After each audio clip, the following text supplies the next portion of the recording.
a todos. En primer lugar, gracias por acompañarnos.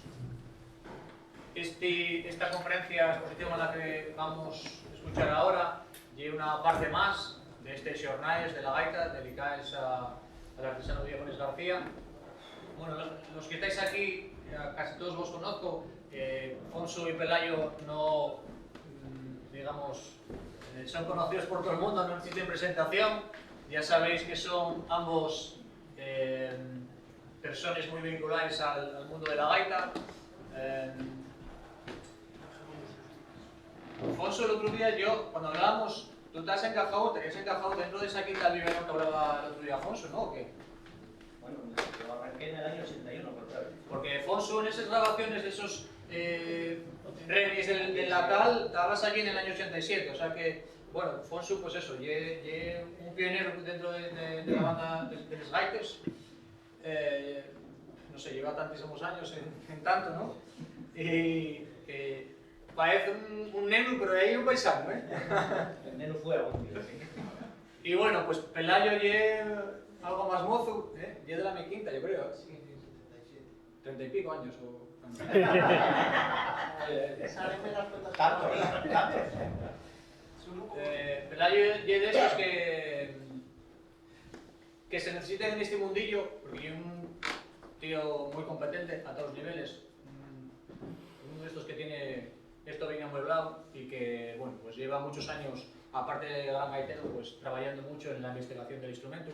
Y bueno, van a hablarnos fundamentalmente pues, de esos artesanos, esa saga de artesanos que fueron referencia para todos los artesanos contemporáneos, porque todo ese asiente, antes lo dábamos en la exposición, ese asiente que en los años 80 entamó con esto de la artesanía de la gaita, bebieron de estas fuentes, de cogollo, y aquí nos traen pues un poco ese estudio, ese progreso que ellos están haciendo, analizando la forma de construcción de los cogollos, pues a donde nos explicarán a dónde quieren llegar, porque yo estoy viendo aquí cosas tan pequeñas que no sé de qué manos vamos a meter ahí. Así que nada, espero que disfrutemos todos de la charla, a ver si nos da tiempo, si no se alarga mucho, hacer alguna preguntina al final, a pensar un poquitín ahí y a ver si busquéis un poco la vueltita. Así que nada, muchas gracias a vosotros por venir y bueno, pues eso, que disfrutemos de la charla todos. Gracias.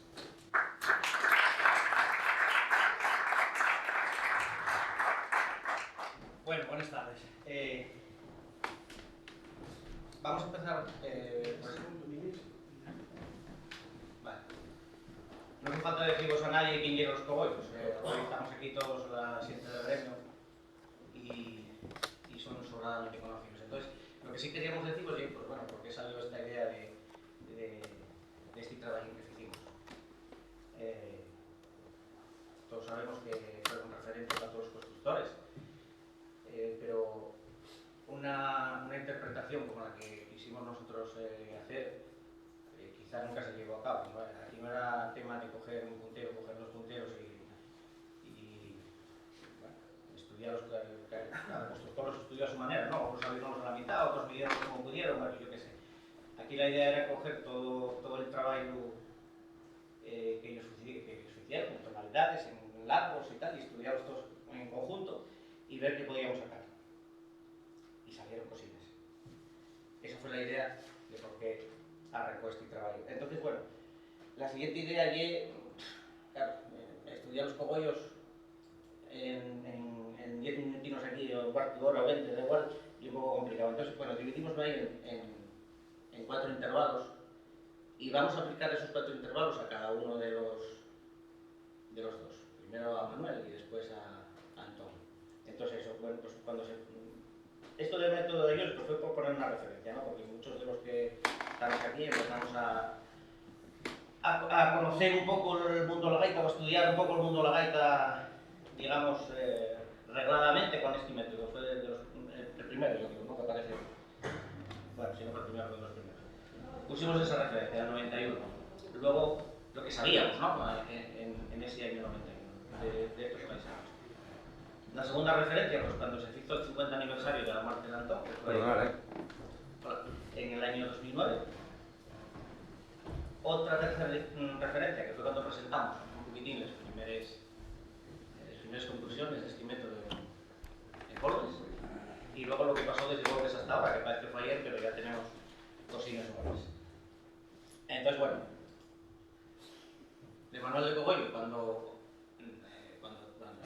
91, pues la inmensa mayoría de los que empezamos a tocar, ¿qué sabíamos? Bueno, pues lo que ponía ahí el método, ¿no? Además este método tenía tiene bueno, pues un apartado que dedica a los constructores y a Manuel ni siquiera. Se lo dedica a Antón y en el apartado de Antón pues dice que era filho de Manuel y bueno, todo lo que hizo Antón, ¿no? Pero Manuel no le dedica nada pues porque no había información en esa época. No teníamos ni siquiera manera de acotarle el ciclo vital. No sabíamos ni cuándo había nacido, ni cuándo había muerto, ni por la importancia que tuvieron las gaitas de Cogoi para todo el desarrollo de lo que es hoy en día la gaita moderna, pues no teníamos una manera de decir aquí empezó la gaita de Cogollo con Manuel. Para el 50 aniversario. Bueno, pues para el 50 aniversario lo que hicimos fue tirar un poquitín de la gente que lo llegó a conocer a él, ¿no? De la gente que llegó a conocer a Antón, que sabían historias de ellos, de la familia, y lo que tenemos ahí, pues llegaron a contarnos que bueno, este Manuel nació en Carballar, tenemos una fragua, hacía carros sin madreñas, bueno, pues eso que veis ahí. Sabíamos nada más que el primer apellido de él, desconocíamos años, lo que os digo antes, de nacimiento y de defunción. Conseguimos la primera foto de él, que la tenía Vicente Praviano, se la había hecho llegar una de las fías de Antón, una fía que vivía en Galicia. En el año 2009 le pusimos de alguna manera cara a Manuel, ¿no? Ahí tenemos también, no sé qué, una gaitina. Y vamos ya al 2019, ¿no? En el 2019, pues la nuestra cronista de ahí de Verdereres encontró una noticia donde hablaba del asesinato de un gaitero, ahí veis, el gaitero asturiano Manuel Álvarez Carballo, encima, regresaba esta mañana a su domicilio, bueno, una serie de cosas ahí. Manuel Álvarez, Carballo, dieron por sentado que era Manuel de Cogollo. Bueno, pues cuando la catenaria de Cogollo, ahí en Volves, en el 2019, pues hicimos esta noticia como novedad. Ya tenemos una fecha de defunción de Manuel de Cogollo. Murió en el año 1907. Bueno, pues ya sabemos que por lo menos convivió un poquitín con la edad adulta de Antón, que pudieron estar trabajando a la vez, porque no sabíamos, bueno, pues quizá a lo mejor Antón heredó los conocimientos de ver a su padre trabajar directamente o no llegaron a trabajar a la vez y simplemente pues empezó a construir de lo que vio por ahí por casa, ¿no? Bueno, pues nada, aquí ya supusimos en 1907 Antón ya tenía una edad, pues bueno, pudimos saber por lo menos que pudieron llegar a trabajar juntos. Vale, pues la noticia estaba muy guapa, pero mentira cochina todo. Apareció esta otra noticia, que por cierto me dice llegar Chus Solís. Un buen día me llama Chus y me dice, mira, tengo aquí otra noticia nueva, no la conoces, del asesinato de Manuel y tal. Bueno, empiezo a leer esa noticia y ya no coincidían ni los apellidos, porque nosotros sí que habíamos ya localizado los apellidos de Manuel cruzando datos del registro civil de Llanera y del registro civil de Las Regueras. Manuel, el hermano de Manuel, era padre de otro conocido gaitero, de Valiente Carballar. Entonces, bueno, de Valiente Carballar sí que teníamos una lápida en un cementerio, pudimos ir a buscar ahí datos. Y con esos datos, pues, sacas los apellidos de Manuel, vas un poco a papeles porque en Las Regueras no logramos encontrar ningún dato de Manuel, ni en el registro civil siquiera, en este momento, vaya, en el que estamos ahora. Pero sí cruzando datos con los de Antón y otros hijos y tal, pues coincidía todo y, bueno, pues teníamos ya el segundo apellido, el Álvarez Valdés. Entonces eso, cuando llegó esta noticia de Chus, yo leo ahí y habla de un tal Manuel Álvarez López, casado con una señora que no tenía nada que ver con lo que nosotros habíamos encontrado en el registro civil, las hijas no se llamaban igual, bueno, nos lo tiró todo patas arriba.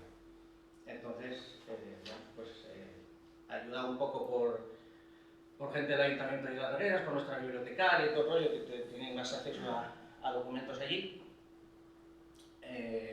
Acudiendo también al boletín oficial de la provincia de Oviedo y tal, pues aparecen en los primeros años del siglo XX, como leéis ahí, datos sobre Manuel Álvarez Valdés, de Cogollo, Confragua, hacedor de carros, era en aquella época pues, un paisano adinerado ya, ¿no? Porque era uno de los mayores contribuyentes del concejo.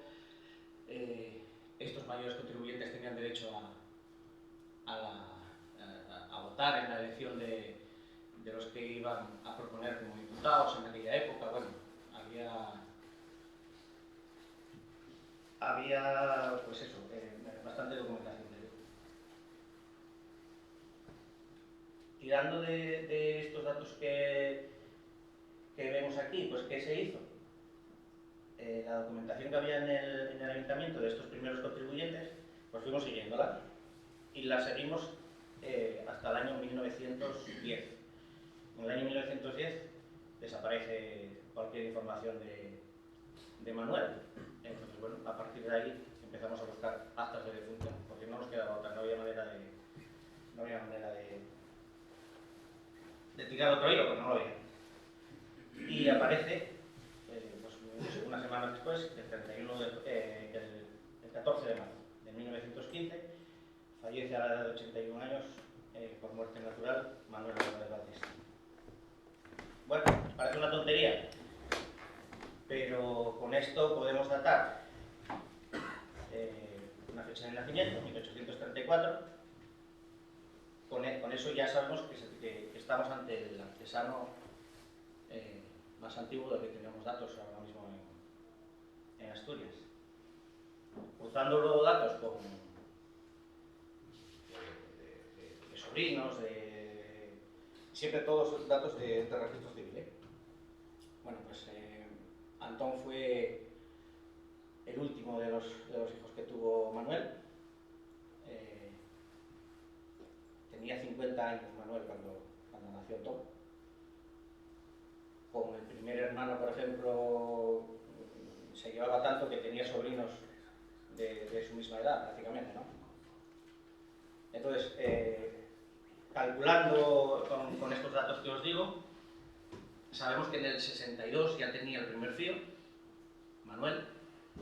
O sea, en el 62 ya estaba casado en Cogollo, ya estaba haciendo gaitas en Cogollo, porque otra cosa que sabemos por parte de la familia es que ya hizo gaitas en Carballal antes de casarse. Luego, si en el 62 ya estaba haciendo gaitas, o sea, ya estaba casado en Cogollo, ya estaba haciendo gaitas en Cogollo, las hizo antes en Carballal, pues poco que tiremos, nos metemos en el 50 y tantos, 1800 estoy hablando, 1859, 1858, yo qué sé, bueno, por ahí, porque exactamente a estas alturas cifras exactas es muy complicado. Pero ¿qué otra cosa podemos saber? Pues que estamos ante una saga de constructores, padre e hijo, que seguramente será la más larga que en Asturias. Estuvieron construyendo esta tipología de gaitas en la friolera de 100 años.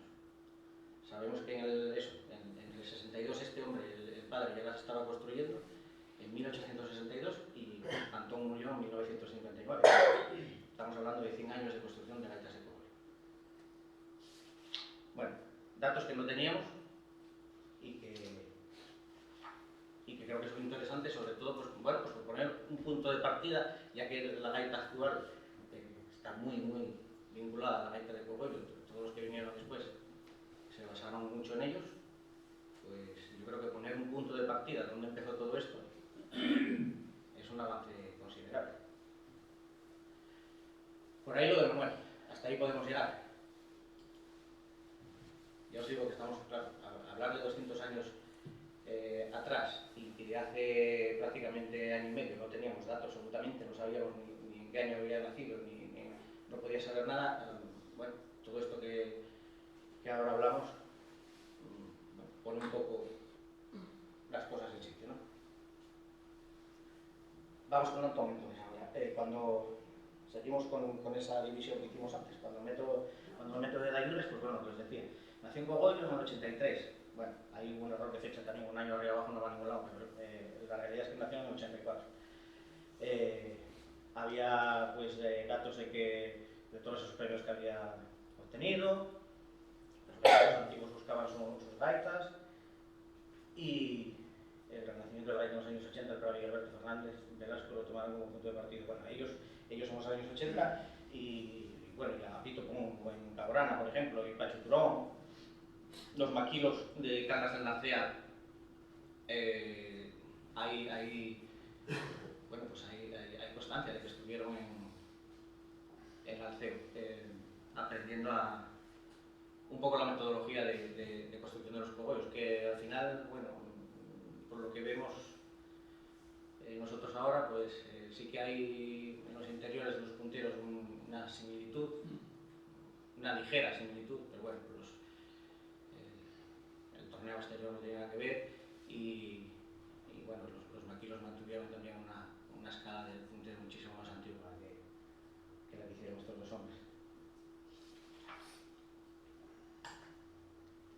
Ahí está una foto de Antón. Esta foto lo estaba comentando antes a Afonso del museo, que me costó tener esta foto así de una mediana calidad, desmontar allí en casa de Antón un escáner, la tapa de un escáner, porque esto era un cuadro, y conseguirlo con una mediana calidad era escanearlo allí sobre la marcha, y con la tapa no entraba. Bueno, una odisea allí, que basta.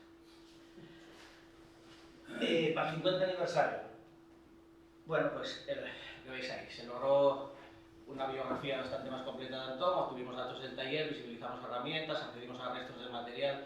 Cuando el 50 aniversario, pues bueno, yo estreché un poco lazo así con María, la filla de Antón, que estaba en casa, abrióme las puertas y sacóme todo lo que allí había.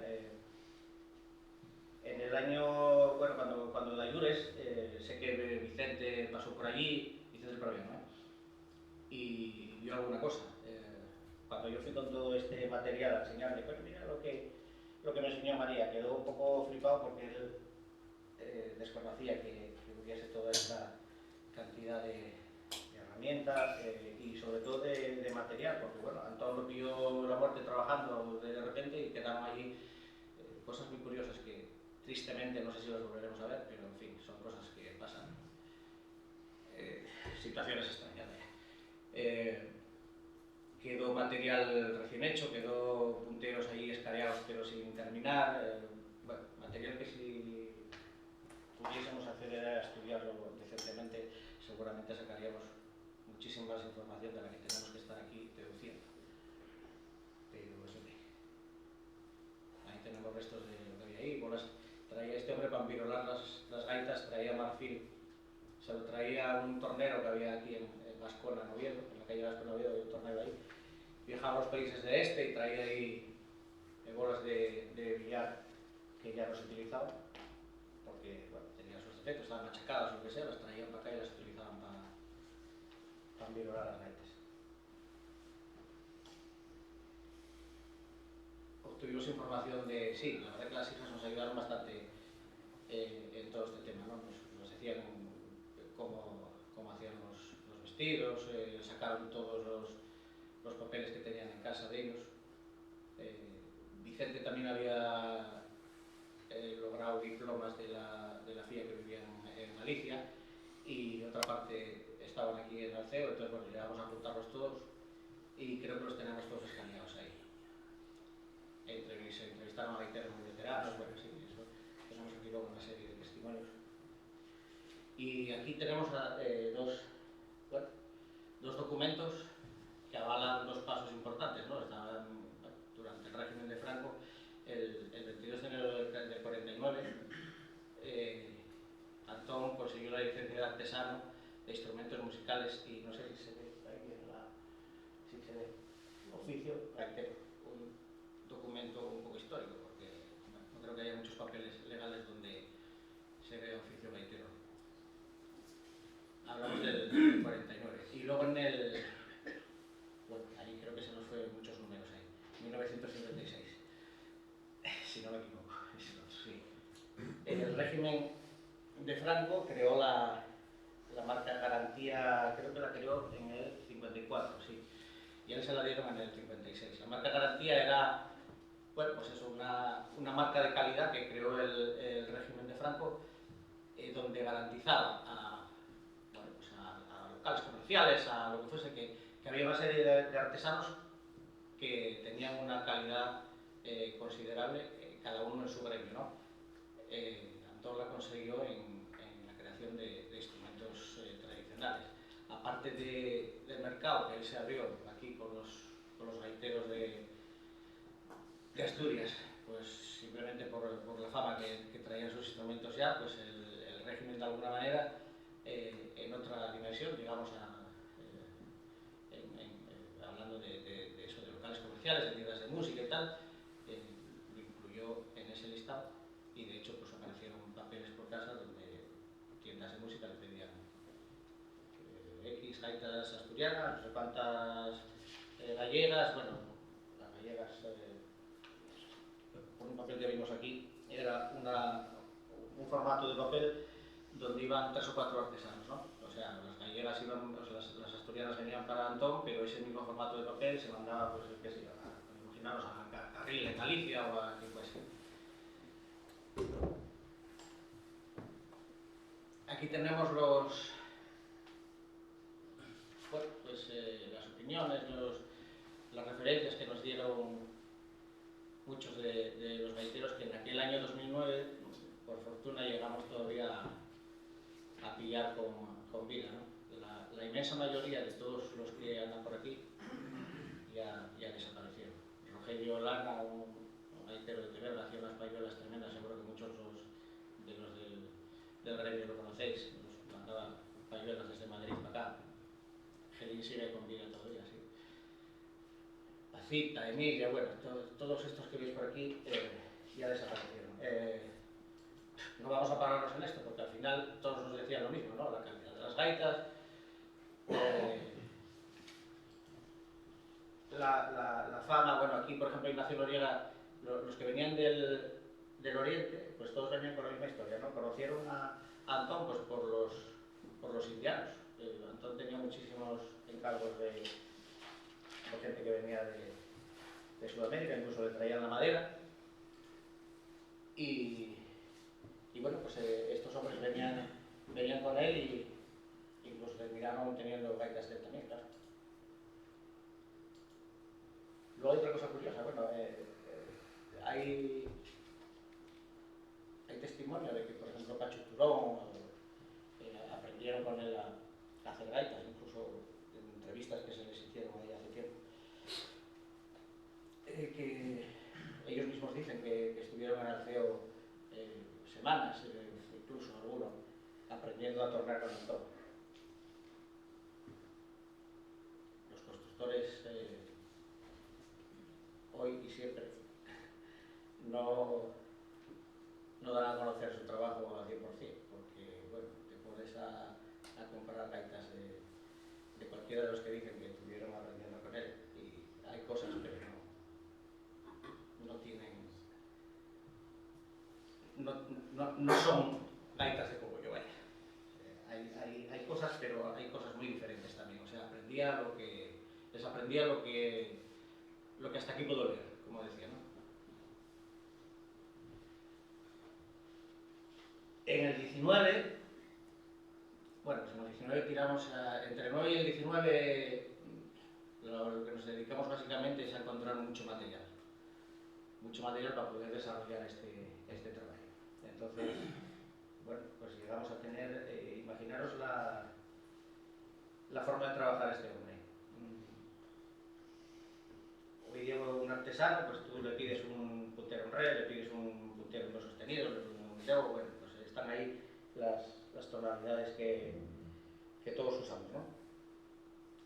Pero de este hombre encontramos, lo tengo que apuntar porque si no me voy a acordar, punteros de 230 milímetros, de 237, 270, 297, 300, 308, 315, 320, 325, 327, 330, 339, 340, seguramente hay más. Cada número de esto que os digo es una tonalidad diferente, que no está arreglada, vale, pero son punteros totalmente diferentes y todos funcionales. Entonces, bueno, cuando encontramos todo esto, pero la pregunta es, ¿cómo es posible que todo esto funcione cuando no hay nada igual? Hoy en día, si nos ponemos a un artesano que tenga un puntero en do, pues si quiere hacer uno en sí, le lleva un tiempo investigar cómo hacer ese puntero funcionar. Este hombre le daba un cacho de madera y con sus proporciones, con su metodología, aquel cacho de madera fuese de largo que fuese, funcionaba. Entonces, bueno, pues esto lo supimos ahora posterior, claro, como digo, como adelanto. Por eso el interés en estudiar este otro. Esta diapositiva es muy curiosa, ¿no? Porque las payuelas, la caña para las payuelas las traía de Francisco Medir, de Cañas Medir. Cualquiera que toque instrumentos ahora que lleven caña, fajos o cualquier historia, sabe que esta fábrica sigue funcionando y que son uno de los principales a día de hoy fabricantes de cañas para instrumentos de aire, de viento.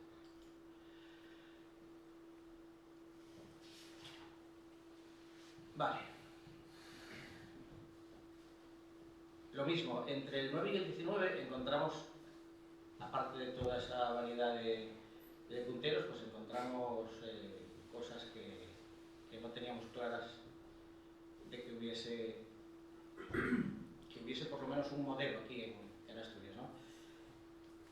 Os pongo ahí, el 11 de mayo de 2014 se publican fotos de una prima de Ronquín de Cogollo, inspirada en una prima de Roncón de García de Riobó. García de Riobó es uno de los artesanos, el más antiguo que hay en Galicia. Lleva funcionando desde 1900 aproximadamente hasta hoy en día. Aparecen estas dos piezas. La de abajo es una prima de Ronquín hecha por Antón de Cogollo y la de arriba es una prima de Roncón de García de Riobó del año más o menos 1922, datada por el actual artesano de García de Riobó.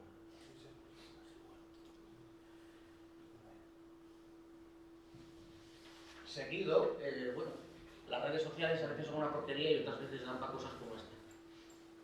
Un día hubo una publicación de un Ronquín por ahí, entró mucha gente a esa publicación y empezaron a aparecer ronquinos ahí. En el Museo de la Gaita hay uno, Berto Varillas, Berto Padre tenía otro, yo tenía otro, una nieta de Cogollo tenía otro, una hija de Cogollo tenía otro, Luis Impola en un momento dado entró y sabe no sé cuántos vi también. Bueno, pues había ronquinos hechos por Antón y todos con una misma idea, ¿no? Este que tenemos aquí, ese es lo tenía una de las hijas de Antón en casa, lo mismo, todos inspirados en una idea. Este paisano tenía una idea fija de lo que tenía que ser un ronquín.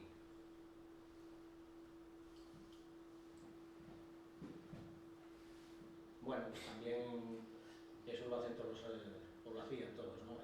Material que llegaba no se desaprovechaba nada. Entonces, si en un momento le llegaba una gaita gallega o alguien le llegaba con una gaita gallega y había que echarlo a andar, pues él lo echaba a andar a su manera, operaba, movía, bueno, pues al final terminaba funcionando. No era la gaita gallega que había hecho el artesano, pero era la gaita que había pasado por las manos de Antón y la echó él a funcionar a su manera. Una gaita gallega que venía empayolada con payola larga, pues terminó empayolada con payola corta asturiana y funcionando. De lo que os decía antes, el contacto que hubo entre Maquilos y Cogollo. Y luego otra pieza, que bueno, esta es curiosidad porque es la única que tenemos, pero bueno, está ahí.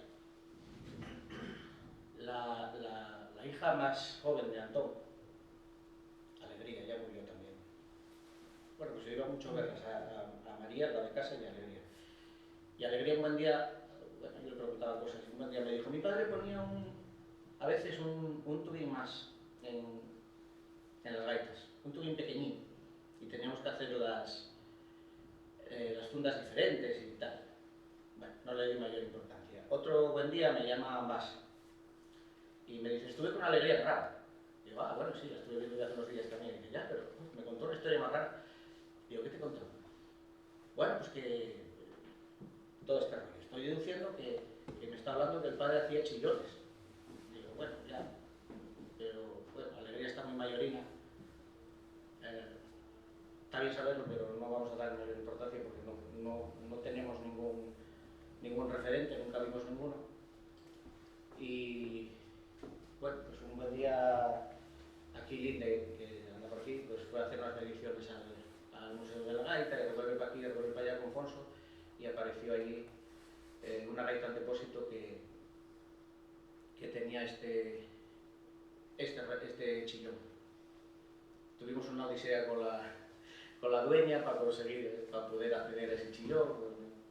Como curiosidad nos pedía, ¿cuánto? 6.000 euros me parece, por acceder a él a copiarlo. Yo cuando la llamé, 6.000 euros, digo, señora, que no quiero comprarlo, solamente queremos medirlo. Pero no, que yo sé lo que tengo, vais a pagar 6.000 euros si queréis. Bueno, ahí Fonso intercedió, un tira y afloja, y al final la señora entendió que no queríamos lucrarnos para nada, que simplemente queríamos recuperar una pieza que nos parecía muy interesante, que no había otra y que, joder, simplemente era, oye, pues reproducirla, estudiarla un poquitín, a ver qué era eso, y va a quedar otra vez allí a disposición de bueno. Nos dio la autorización, Sergio hizo una copia y bueno, pues eso sí, es un chillón, un rayón, llamarlo como queráis, un rayón de payuela, un rayón que tiene el interior como de un puntero básicamente. Pues si es un chillón para do, pues lo lógico es que esté cortado a la altura de la quinta, porque el chillón daba la quinta. Lo corta por ahí y ya tienes el aparatín este dando la quinta. Bueno, estudiamos el interior y todo el rollo y efectivamente pues coincidía, esos largos coincidían con lo que sería los largos y los interiores, coincidían con lo que sería una tipología de chillón asturiano, que tendría que ser empayolado con payuela corta, y ese largo coincidiría también con un puntero, pues no recuerdo de cuánto era, un puntero muy cercano al do.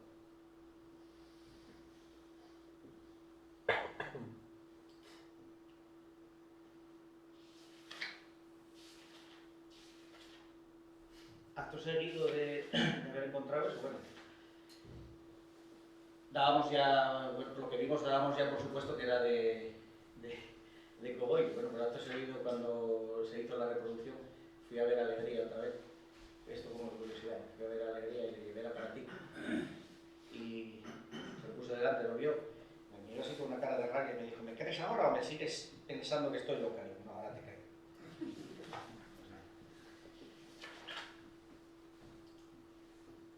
Después de la presentación esta que hicimos ahí en Volgues, pues bueno, todavía siguieron apareciendo cosas, ¿no?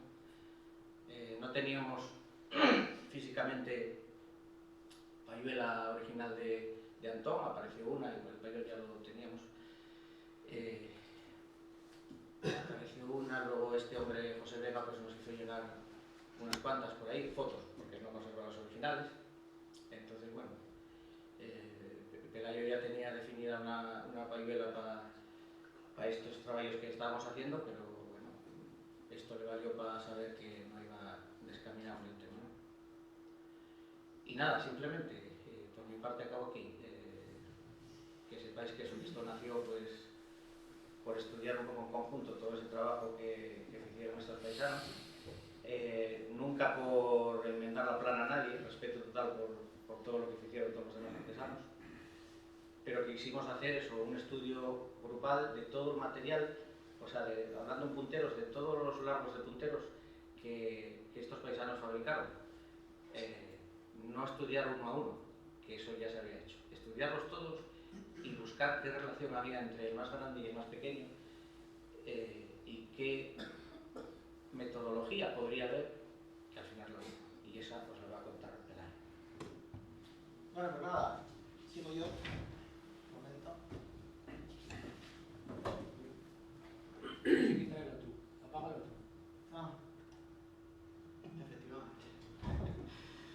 Bueno, pues entonces empezamos con esta segunda parte, que, bueno, algunos pues si ya visteis algún vídeo o alguna cosa del anterior, es una la primera parte es una introducción de lo que hicimos en 2019, pues para mostrar un poco lo que es la metodología.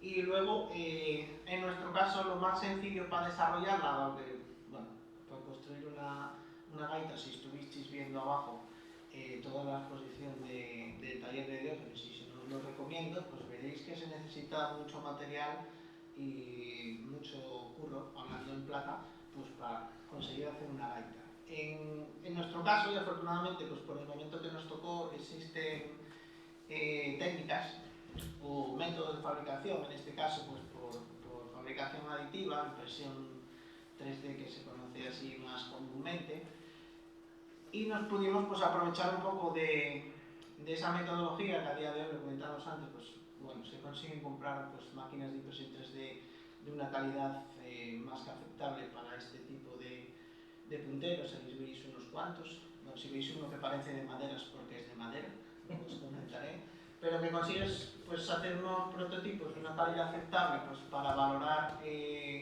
la metodología y hacer pruebas pues con unos costes muy bajos en hacer toda la herramienta y todo el proceso del cual pues además tampoco disponemos, y mandarle a alguien también el construir todas las herramientas para hacer pruebas pues es una cosa que resulta un poco inviable.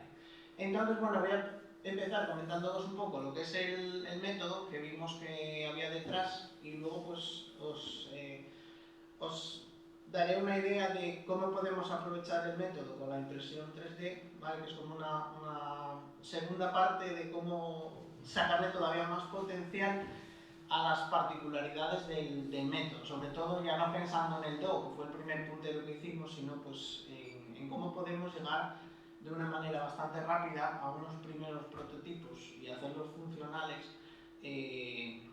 a través de las propiedades que tiene el método y un nuevo escalado que vimos que se puede hacer.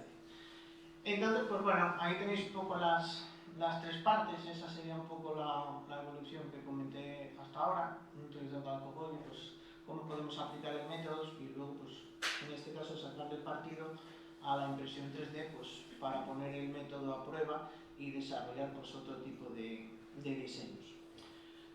La primera pregunta cuando nos pusimos con todo esto, empezó Alfonso, luego yo me incorporé ahí en el camino, es pues, lo que planteaba antes de el por qué existe un método, ¿no?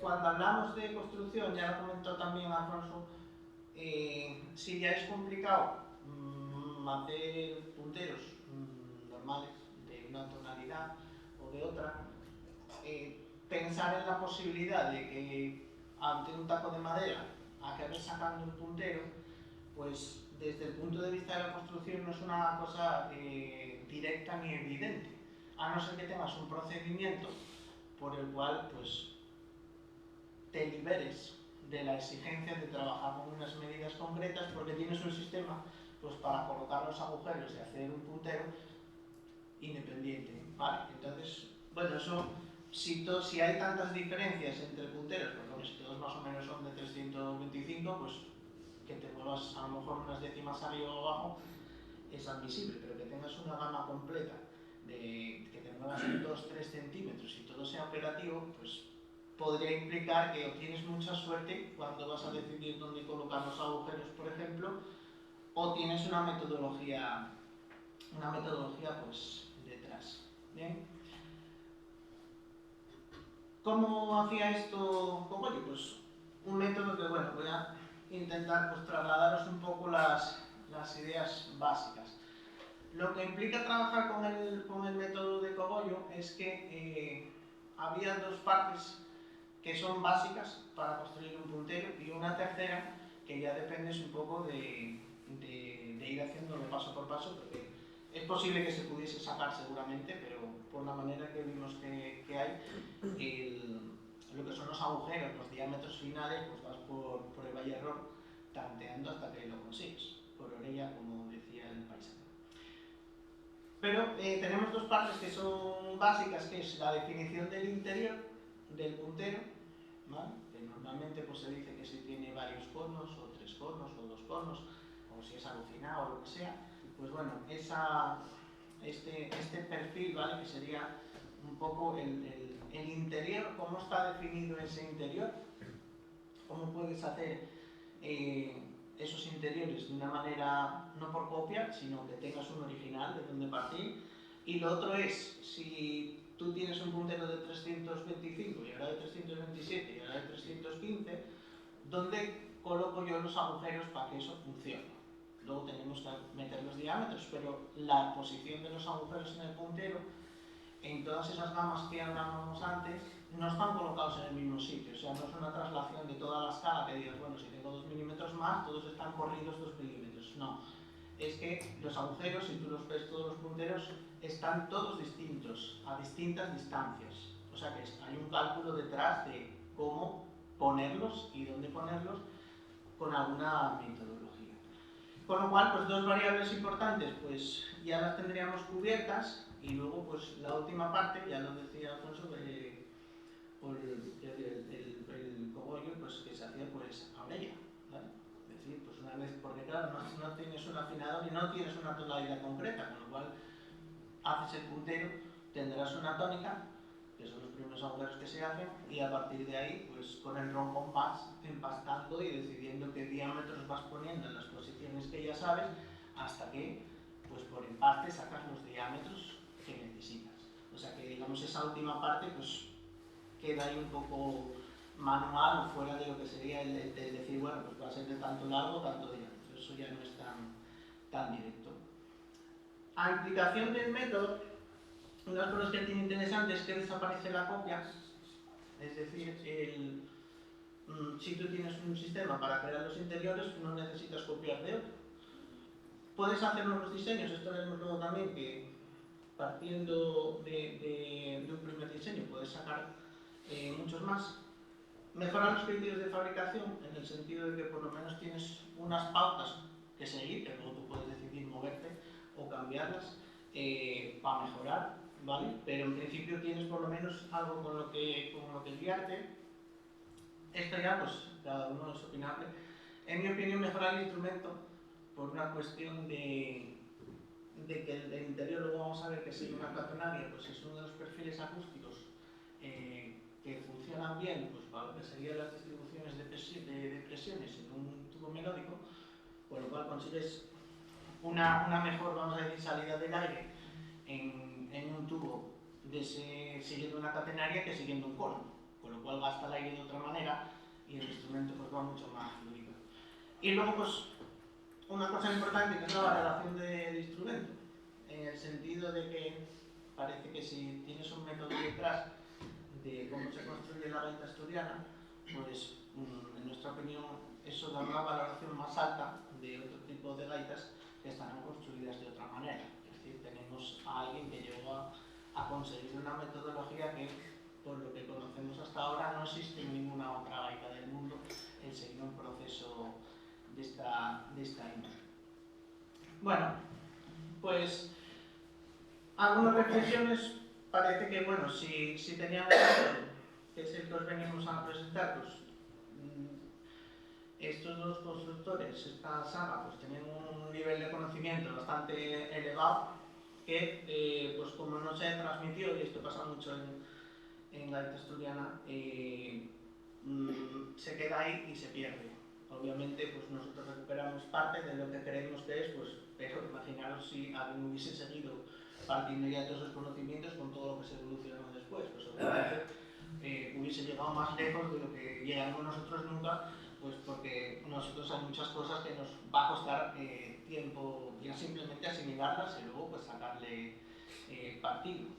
Luego también lo que comentaba, es interesante el tema de que no existen copias o que no es necesario partir de una copia para crear un puntero, que no es nada malo copiar, todo el mundo lo primero que deberías de hacer es copiar y luego ya una vez que tengas una buena copia mejora lo que tú creas que tienes que mejorar, pero esto da un punto adicional de novedad sobre la manera de construir, el poder partir de algo que no existe, que no digo ni que sea mejor ni peor, sino que es un método de que no necesitas hacer una copia y mejorarla, sino que puedes ya lanzarte de mano con un perfil que tú creas con el sistema este y no se va a parecer a ningún otro.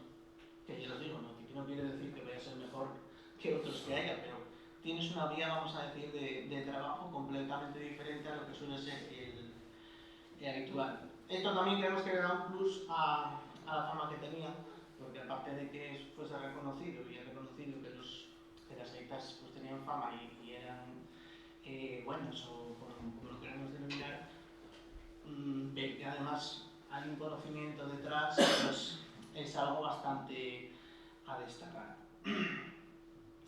Esto pues a nuestro entender pues posiblemente sean uno de los artesanos pues, más relevantes de la gaita asturiana, ¿vale?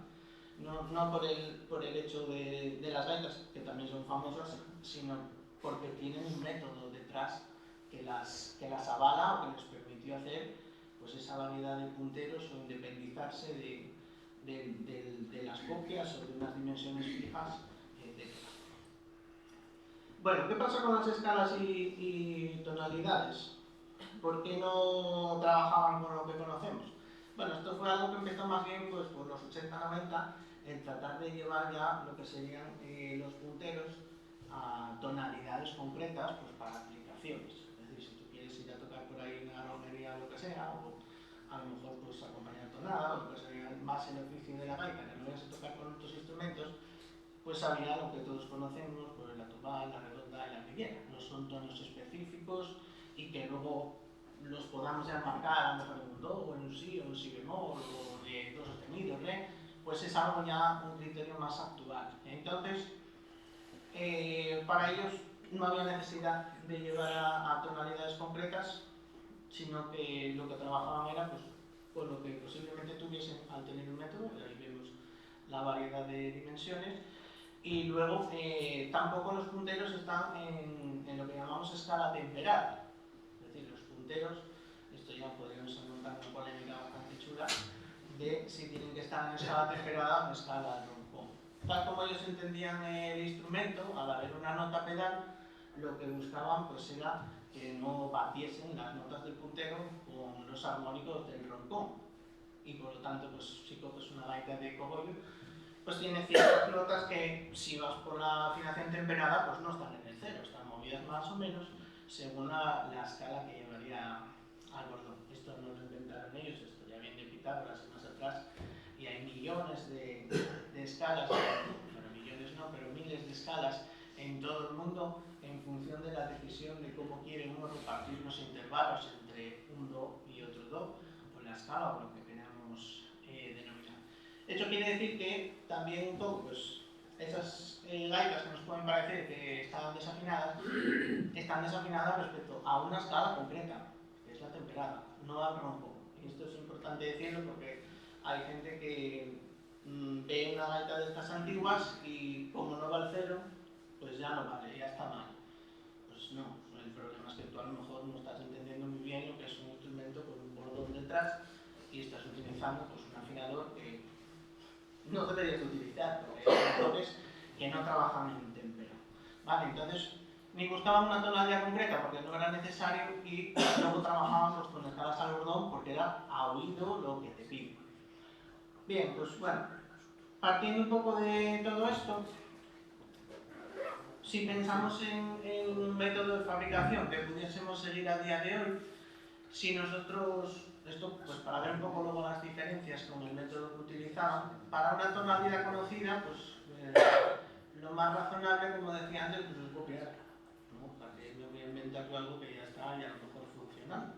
O sea que me diría un puntero, fabricaría mi escariador, escala original, quiere decir la distancia entre los agujeros, pues utilizaría los mismos que los de la copia y las mismas payuelas. No me voy a inventar una payuela si ya sé que funciona otra, ¿vale? Esto te va a llevar a un puntero final.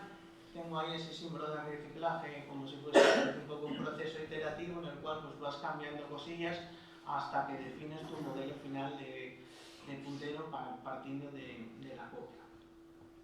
Esto es un proceso que se utiliza. Tiene una parte que podríamos decir negativa, y es que, claro, cuando tú copias algo, haces una copia, una réplica, como lo queramos determinar, pero pierdes toda la información de por qué quien hizo el original llegó hasta ese punto, ¿vale? Es decir, quien hizo pues cualquier cosa que eso se ocurra, ¿vale? Pues un motor, lo que queráis, la máquina de vapor, pues quien haya llegado a ese punto pues fue porque fue haciendo una serie de pasos y lo llevaron ahí. Tú si luego pues te das la máquina de vapor y la copias, harás que funcione, pero no tienes todos los conocimientos de por qué el que la hizo llegó hasta ese punto. Esto es lo mismo con las reglas. Yo puedo hacer una copia de un puntero y funcionará y el resultado pues puede ser excelente, pero no tengo la información de por qué pusieron los agujeros ahí, por qué tiene ese interior, por qué tiene esa payuela, por qué ese ferrete. Entonces, claro, ahí hay una parte de desconocimiento que te impide también avanzar, obviamente. Cuando tú luego quieres hacer otro nuevo desarrollo, si no tienes un original, te va a llevar mucho más tiempo pues conseguir hacer tú lo que sería el segundo paso, una tonalidad desconocida. Claro, aquí ya tienes varias opciones. Si tienes escariadores, como tampoco sabes qué escariador necesitas, pues puedes probar con los que tienes, vas tanteando hasta que llegues más o menos a la tonalidad que necesitas.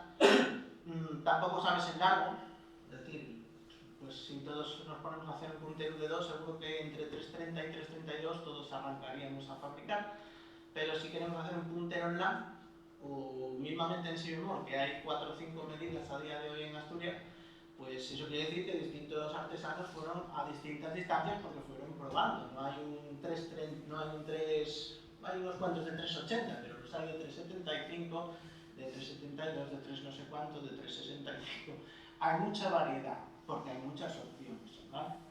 Y luego pues también tienes, si cambias de tonalidad, ¿qué haces? Usas la misma payuela que tenías antes y entonces adaptas el tubo, cambias la payuela, las dos cosas están relacionadas, hay muchas combinaciones. Total, muchas pruebas y errores y muchas horas metidas para al final tener esa nueva tonalidad.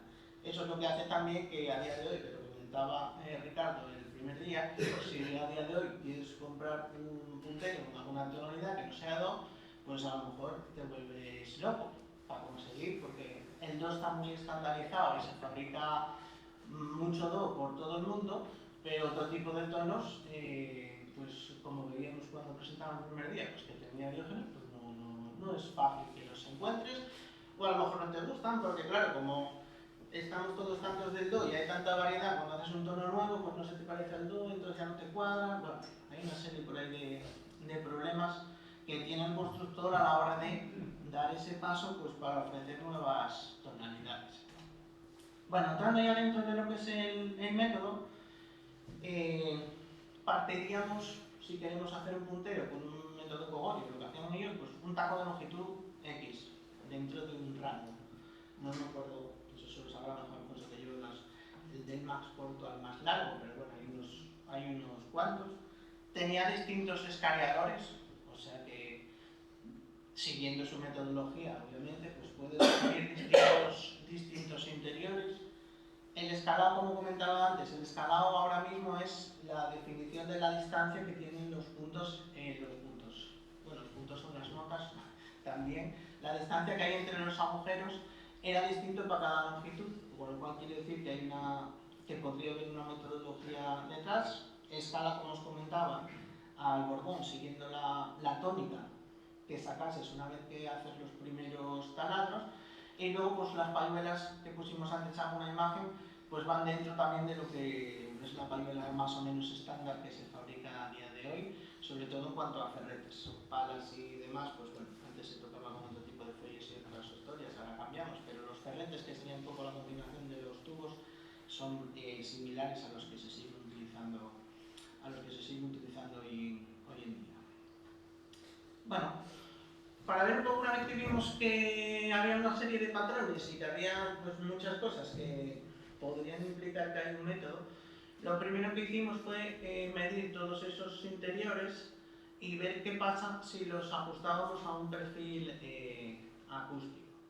Bueno, un perfil acústico, sin entrar mucho en detalle, a diferencia de otros ajustes matemáticos, como puede ser, entre 2 puntos pasa una recta, entre 3 pues puedes trazar una parábola, y así sucesivamente. Hay distintas funciones trigonométricas, hay muchas cosas. Los perfiles acústicos son perfiles que resuelven una ecuación determinada de la acústica de presión en tubos y entonces pues son funciones que se supone que si vas a diseñar un instrumento de viento, pues son los que deberías de aproximarte o coger para que vaya bien saliendo la presión por el instrumento, ¿vale?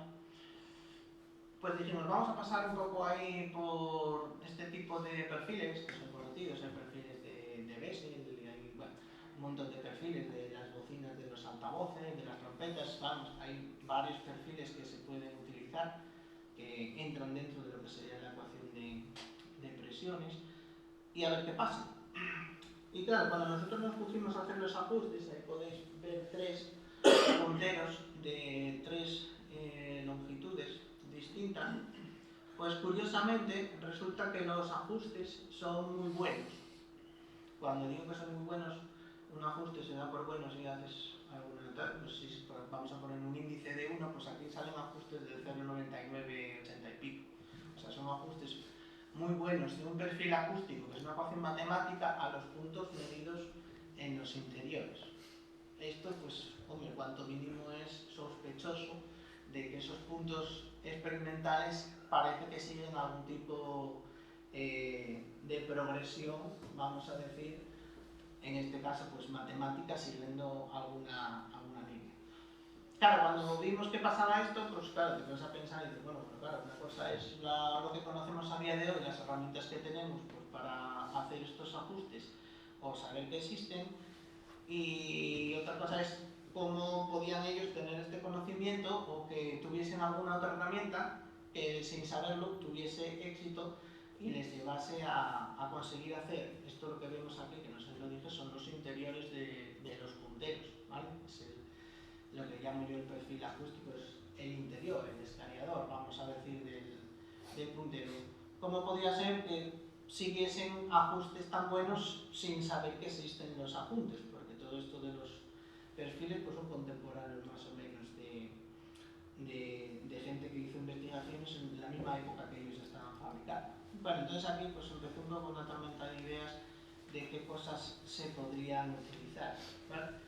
Sí sabíamos que los perfiles pues, llevan funciones trigonométricas, así que empezamos a buscar curvas históricas que fuesen, que llevasen cosas trigonométricas.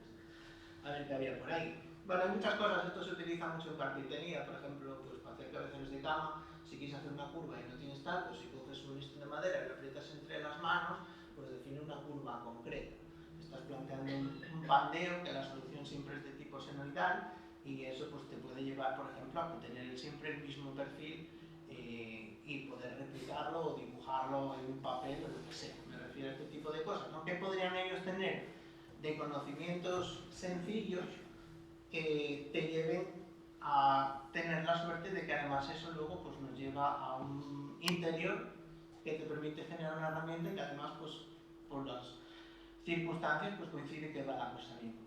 Bueno, y aquí aparece entonces algo muy sencillo y que existe ya desde mucho tiempo, pues es el tema de la catenaria.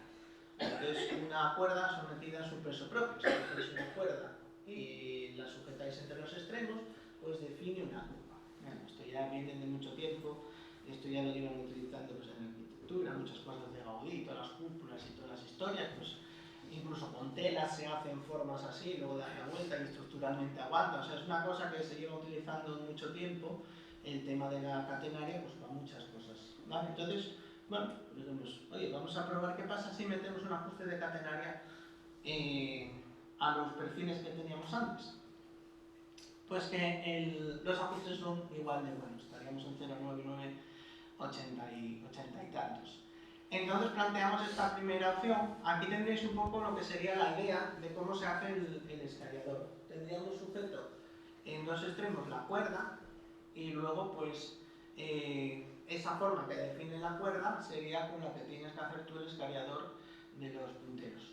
Obviamente existen infinitas soluciones en función de la distancia que utilices entre los puntos que sujetas la cuerda, la tensión que metes a la cuerda, es decir, existen infinitas soluciones, pero todas ellas son del mismo tipo y todas ellas llegarían a ser un perfil acústico, eso es lo interesante.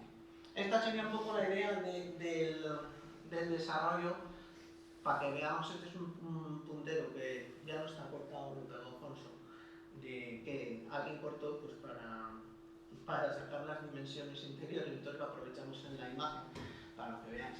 Vale, este puntero pues más o menos, por lo que estuvimos calculando, según el largo de puntero que quieras, si tiras la cuerda entre 2,6 y 2,8 veces el puntero que quieres sacar, pues lo ajustas y saldría a lo que sería la forma del escalador. Bueno, esta hay una segunda versión que también se puede hacer, que la tenemos aquí, que sería, en vez de hacer la curva completa entre los dos extremos, coger lo que sería la salida de puntero y la zona de la garganta. Eso también es una catenaria con 2 puntos, ¿vale? También existen infinitas soluciones, etcétera, pero vuelves a tener un poco el mismo tipo de solución. Claro, cuando planteamos esto al principio, pues igual que ahora mismo os lo estoy contando, pues te lo puedes creer o no, que lo ajusta, pero claro, quién sabe si lo hacía o no. Bueno, afortunadamente, pues claro, cuando tú tienes las cosas y tienes las soluciones, esta sería la segunda opción, es más fácil plantearle a gente o sacar información cuando tú ya sabes cuál puede ser la solución. Y eso nos pasó aquí también, que nos verificaron un poco la metodología. Aquí tenéis el ajuste, como comentaba antes, pues de uno de los punteros con un ajuste ya de catenaria, de cuerda, ¿vale? Ahí veis que vamos desde el punto más bajo, que sería pues sobre 3 y pico la garganta, hasta 20 que tendrían las salidas. Un puntero debe ser de 305 así, tipo un re o algo así, y con todos sale lo mismo. Aquí es donde veía un poco, o lo que os comentaba, pues claro, la vez que tienes, que tú ya crees que puede ser, pues es cuando empiezan a cuadrar testimonios que te dice la gente, y entonces pues aquí podéis tener, podéis ver uno, este de sobrino nieto, de Antón, el cual pues comenta que tenía unas cuerdas colgadas con nudos, que estas serían para los agujeros, y que luego que tenía otra para arrimar la herramienta y darle la forma, ¿vale? Es decir, que podía tener las cuerdas colgadas y ir ahí para ajustar lo que sería el escalador. Quien dice una cuerda dice una cadenita, ¿eh? Si lo hacemos con una cadenita sale exactamente lo mismo. Y curiosamente también de la otra posibilidad, que sería utilizar solo 2 puntos, también nos llegó otro testimonio. Ya veis que esto es de 2019, o sea que fue... Por eso digo, una vez que tú ya tienes la idea, pues claro, cuando vas a preguntar y preguntas si había algún método, pues información que tal te va cuadrando con lo que tú vas viendo. Entonces aquí nos comentaban que tenían una tabla con 2 anclajes en los extremos, sería la segunda opción a distinta altura, y ahí veis, ¿vale? Acuérdate, una tablina en los extremos a distinta altura, sobre todo una cuerdina que daba la forma a la herramienta. Las dimensiones, pues no te las puedo decir porque no lo sé, pero encajaría con lo que sería la segunda opción. Así que pues podríamos decir que existen una manera de definir los escaladores a través de catenarias, de cuerdas, con la cual definiríamos pues lo que serían los escaladores. Y luego lo otro curioso en los punteros de distinta longitud es que, como os comentaba, los agujeros en cada uno son distintos. Es decir, están puestos en distintos sitios y a distintas distancias entre ellos. Porque hay a lo mejor algunos punteros que ves de distinta medida que lo que hacen es, vamos a decir, desplazar toda la escala hacia arriba o hacia abajo, pero manteniendo las distancias. Aquí no.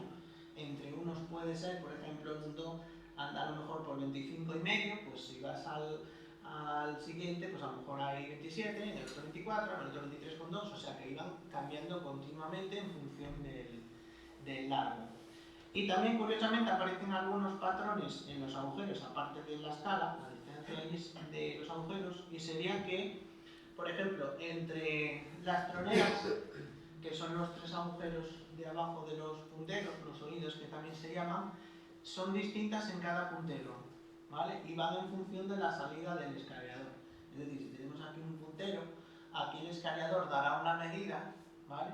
Y el perímetro que tenemos aquí, de esta dimensión, coincide con la distancia que hay al agujero de atrás, que también coincide con la distancia que hay de la pañuela al agujero de atrás, ¿vale? O sea que ahí hay ciertas medidas que él, en función de el taco, escariarlo y la salida, conseguiría ya colocar las troneras y luego conseguiría también colocar el agujero trasero, que ya nos da la tónica por un lado y luego taladrando el si conseguiríamos la tónica por el otro. Esto es lo que os comentaba ahora de la distancia, y que las distancias pues van un poco con el tal. El proceso de escalado, de cómo colocas los agujeros, pues iría un poco siguiendo estos pasos. Tendríamos la dimensión básica de salida, en función de cuánto hayas escaneado. En función de ese perímetro de la salida colocas las troneras y el do trasero. Luego colocarías el do delantero, que siempre está más o menos a la misma distancia, entre 3,5 y 4. Es decir, ahí da igual el puntero que sea, ese siempre iba movido ahí. Y luego, entre el de adelante y la distribución de todos hasta el do de abajo, eso sale de unas relaciones que existen entre la medida de las troneras y la salida del puntero, y ya sabes si van a estar a 24,3, a 25, 25,8, y vas clink, clink, clink, marcando todos los centros.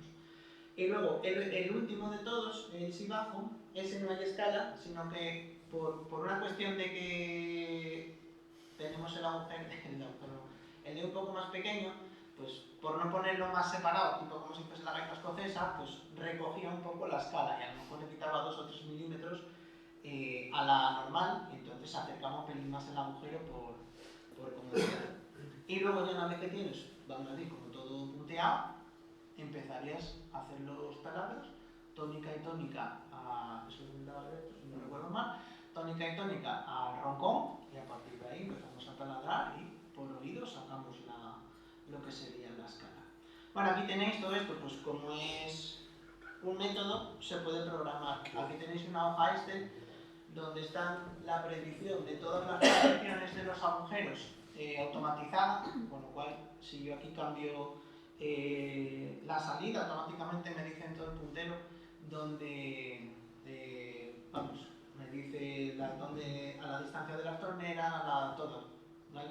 Y ya veis que coincide lo que pone predicción, está sacado con ecuaciones matemáticas, que son muy fáciles, y lo otro pues es la medida real. ¿Vale? Entonces aquí coges cualquiera y lo pasas por la hoja y prácticamente planchado, con errores por debajo de un 2, un 3% o menos. O sea que parece que cuadra. Así que un poco la aplicación pues, del método consistiría en definición de interiores por catenaria, colocación de la escala en el puntero de los agujeros, pues siguiendo un poco ese procedimiento que os comentaba. Bueno, ahora viene un poco el...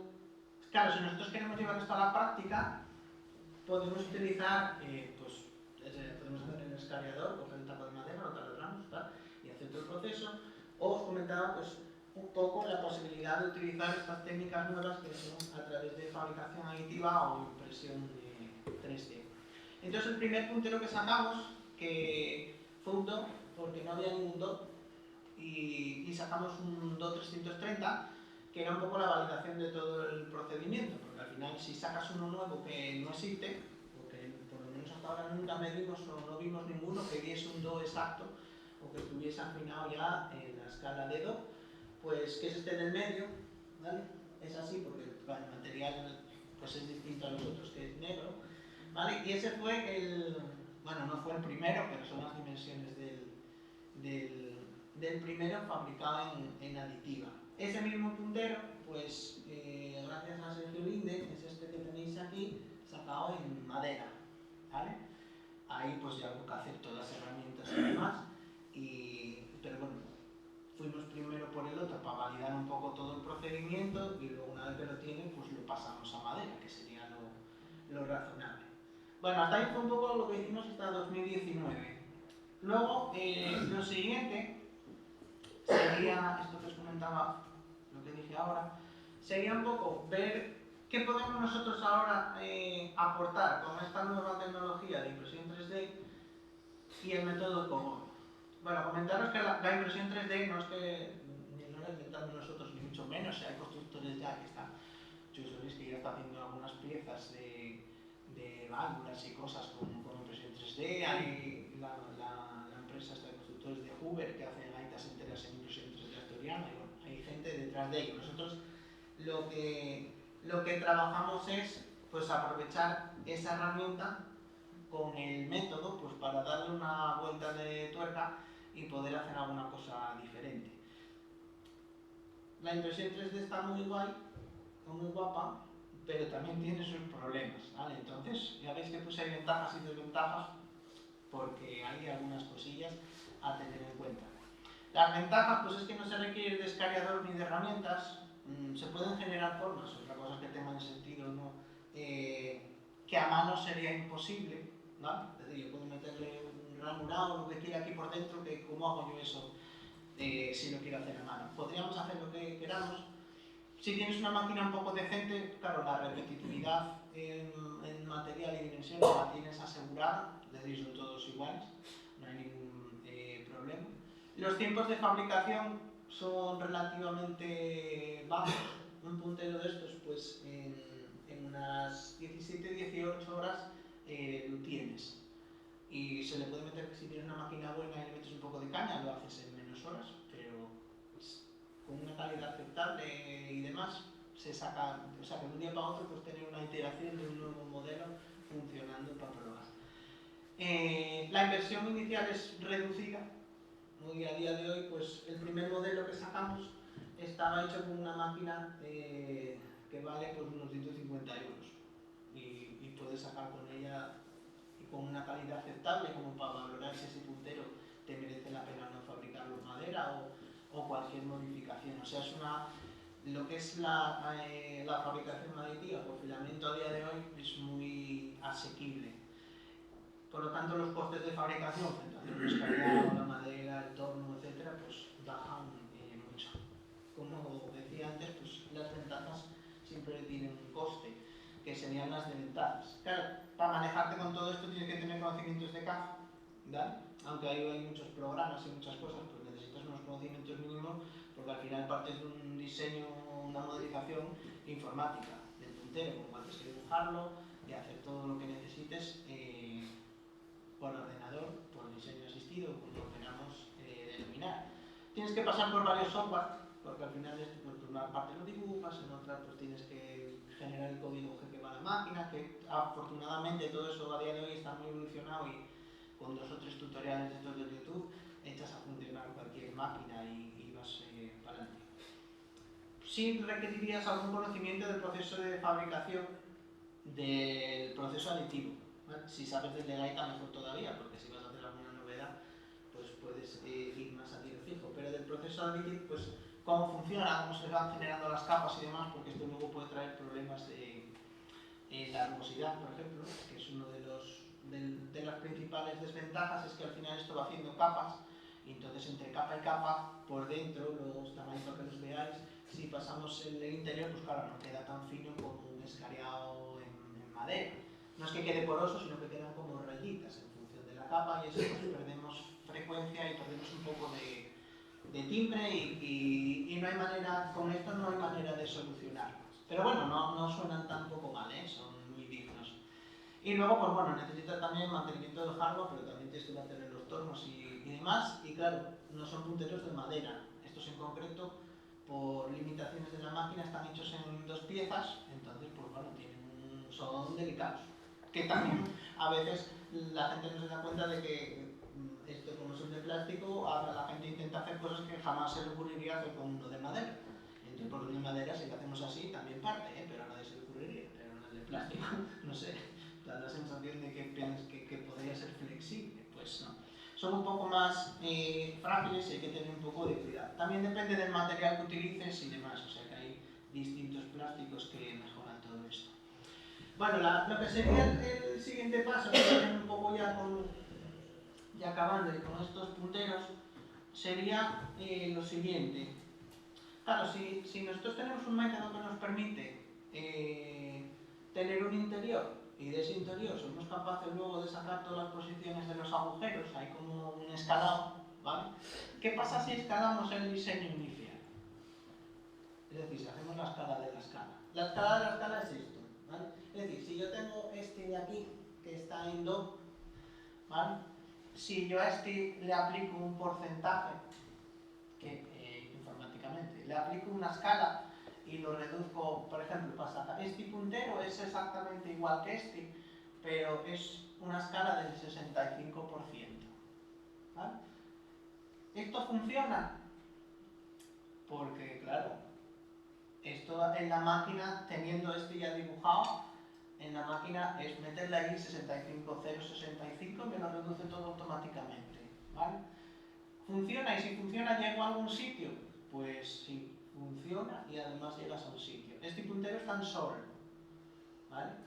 Este se me estropeó la pañuela porque la pañuela ya de juguete y la quité porque andaba la guaja con él y la perdí. Pero bueno, tengo un vídeo por si alguien lo quiere ver en el Facebook donde lo toco.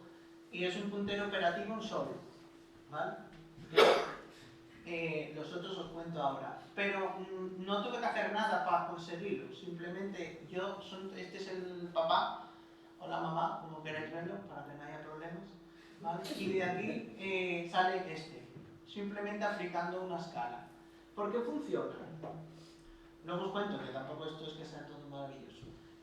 ¿Por qué funciona? Porque claro, digamos que los agujeros y toda la definición del puntero van en función de esa catenaria y las relaciones con la salida.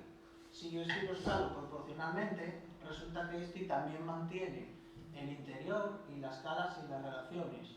Con lo cual sigue el método de cogollo, aunque es otro escalado diferente, y acaba siendo un puntero operativo. Y además, en este caso no solo es operativo a nivel de que respeta el método, sino que el propio escalado me hace que en este, por ejemplo, no hay que cambiar ni los agujeros, son los mismos diámetros escalados y sale planchado, ¿vale? No todo es maravilloso y no todos salen igual, ¿vale? Pero claro, nos añade una nueva dimensión a lo que venía siendo la manera de fabricar y de conseguir un nuevo tono. Aquellos que veis aquí pues son uno en sol, el siguiente es en fa, que ese sí tenemos una payola ahí, se puede tocar, el siguiente es en do sostenido, el siguiente, el transparente o translúcido, es blanco, es en do, ¿vale? Este de aquí es el si natural y el que tengo ahí en la gaita, por si alguien lo quiere tocar, es en si bemol. Todos salen del mismo. Es decir, no tuve que... en este caso no hubo que hacer nada diferente. Es una escala del original, aplicando pues, los factores correspondientes para ir cambiando de tono, ¿vale? Eso no quiere decir que sea la mejor estrategia, porque a lo mejor en los más grandes o en algunos cortos, a lo mejor convendría cambiar el estallador. Es decir, que no siga la misma catenaria original, si a lo mejor tumbarla más o menos, al igual que se hace con los punteros o mismamente cogollo, pues si nosotros nos vamos a distintos tonos se ve que cambiaba de escallador porque va mejor, ¿vale? Eso sería hacer un nuevo diseño de uno y seguramente de ese uno que a lo mejor da problemas con este escalado, pues luego intentar sacar los otros y andar un poco moviendo la perdiz hasta que tengas pues todas las posibilidades que quieras. O sea que bueno, es un poco esto que os planteo aquí, ¿vale? La idea es esa, yo parto de uno que ya tengo funcionando, si le meto un 5% hacia arriba o hacia abajo, pues acabo sacando un puntero en do sostenido y el si natural, simplemente con tocar un botón en la máquina, porque es básicamente así. Claro, esto, si lo pensáis a nivel de tengo que hacer un escariador y tengo que no sé qué, es un potencial que creemos que es bastante interesante. Ya os digo, a lo mejor algunos necesitan retocar algo, pero eso es mucho menos trabajo que ponerse a hacerlo todo de partida. ¿Funcionan? Bueno, pues algunos sí y en otros hay que hacer algunas modificaciones, pero tienes ya un punto de partida sobre el cual trabajar. Hay que pensar que todo esto al final estás dibujándolo. Eso quiere decir que hay un plano original que al cual si tú le aplicas la escala automáticamente tienes el plano escalado con el nuevo escariador, o sea que luego llevarlo a madera es relativamente sencillo, no tienes que hacer nada más que tus propios planos, modificarlos aplicándole una escala que es inmediata, o sea que tiene bastantes ventajas. Claro, hay algunas cosas que podrían ser no muy prácticas, ¿vale? No todo vale. ¿Qué pasa si escalamos? Claro, si yo escalo el puntero un 20%, la payola tendría que ir escalando un 20%. Hay varios modelos de payolas y la gente se china ya con que haya el de do y el de si bemol, mete uno por el medio, 3 o 4, ya eso no mola, ¿vale? Pero bueno, en teoría se puede. De hecho, las tengo aquí, las payolas de fa pues son una escala de la de 2. La de 2 mide 30, pues esta será pues, un 40% más pequeña. También tiene su dificultad, o sea que a lo mejor funciona, pero luego no es práctico a la hora de, por ejemplo, llevarlo al plano comercial o que la gente, pues, venga, te va a hacer una paella de tal, si yo tomo las de todo, etcétera, no me va a valer. Si todos los calamos, los agujeros también. Esto no lo hacía Cogollo, esto es un cambio que no es lineal. Vale, yo os decía antes, si yo parto del dedo y le aplico la escala, aquellos agujeros también se ven reducidos. Y en ese caso funciona. Pero no tendría a lo mejor por qué funcionar o no soy la mejor combinación. ¿Vale? Entonces podría yo aplicar distintas escalas, os comento. Pero digamos que vas aumentando, si aumenta, pues los agujeros son más grandes y a lo mejor no es normal si haces un puntero, yo qué sé, si este lo aumentas un 13, un 14%, pues el agujero también. Si este ya tiene a lo mejor 8, pues pasas a agujeros de 9,5. Que a lo mejor funciona, pero no es lo habitual que veamos en Dyson, ¿vale? O sea que tendríamos también la opción de no escalar los agujeros, luego os lo comento. También hay que tener en cuenta que cuando escalas, acústicamente tienes que compensar la salida. La salida es, ¿vale? Cuando sale la onda por aquí, pues tienes que compensar la salida para conseguir la tonalidad. Y eso no es lineal tampoco, con lo cual los porcentajes directos que te deberían de llevar a la tonalidad pueden no llevarte y tendréis que hacer algún cambio, ¿vale? Y luego también, si escalamos todo por impresión, acaba saliendo, pero claro, de cara también a si lo quieres llevar a madera, implica entonces que cada uno lleva un escalador diferente, con lo cual son muchos escaladores y eso también pues es pasta, economía, ¿vale? O sea que hay un potencial interesante para escalar directamente. El coste de diseño es cero porque ya os digo, es en la máquina a la hora de elegir imprimirlo, ponerle la escala que quieras, pero es una cosa rápida para tener un punto de partida de un nuevo tono, cosa que creemos que es bastante opcional.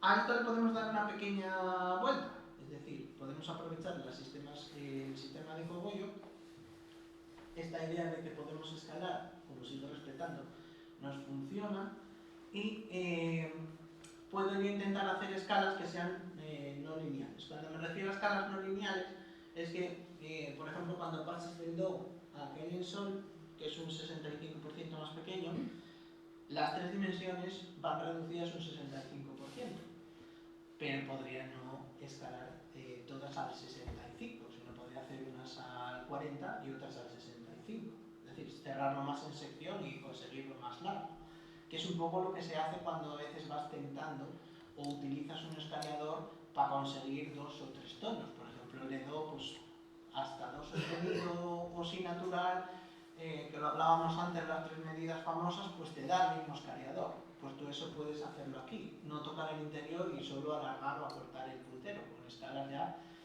no lineales. Puedes reducir los agujeros, esto ya te lleva un poco más de tiempo, pero si yo, por ejemplo, decido escalar un 10% en puntero y quiero que los agujeros me queden igual, porque no tengo brocas, vamos a suponer, pues puedo hacer los agujeros un 10% más pequeños antes de escalar y cuando los escales me quedarán, por ejemplo, con las brocas que tengo para hacerlo, ¿vale? O sea que tenemos ahí muchas opciones, estas llevan un poco más de trabajo, pero podemos utilizarlo y trabajar con esto pues para al final conseguir eso que os decía de mayor simplicidad y mayor potencial de movernos a otros tonos con costes mínimos. Puedo también compensar la salida. La salida se sabe cuánto hay que compensarla, con lo cual puedo yo darle más escalado en el largo pues para que más bien me lleve a las dimensiones que necesito. Y puedo también mantener los interiores y alargar solo los punteros, ¿vale? Y con eso pues minimizaría los escaladores en el caso de lo que quisiera llevar a madera, un poco como lo que os comentaba que se hacía. Como ya os pongo aquí, la acústica tiene sus leyes, es decir, los escalados tienen márgenes, pero ahí no todas las combinaciones son posibles, ¿vale? Que nadie me pregunte ahora, oye, si los escalados sacan un 100%, vamos a sacar un do bajo. Digo, hombre, pues seguramente que por largo sí, pero ya como no hagamos una payuela como esta botella de grande, pues a lo mejor no, ¿vale? Hay que moverse ahí y no todas las combinaciones son posibles, pero sí que podemos tirar de estas técnicas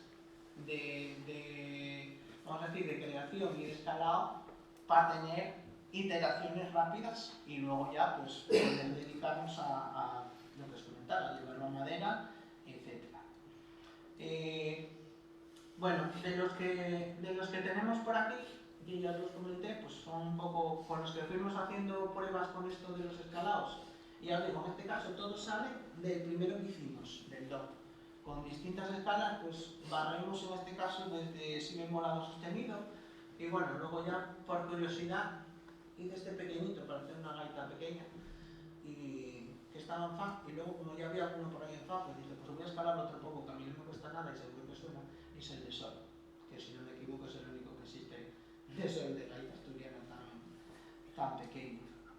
Todos parten del diseño inicial y todos respetan eso, el método de cogollo, en este caso de la catenaria y las distancias. Por eso llegan a buen puerto prácticamente sin pocas modificaciones. ¿Vale? Ya por cerrar, pues un poco conclusiones, el método de cogollo de diseño pues es una evidencia que presenta un gran potencial desde nuestro punto de vista. La manera de escalar o diseñar del método permite aplicar de manera sencilla el mismo técnicas de fabricación aditiva.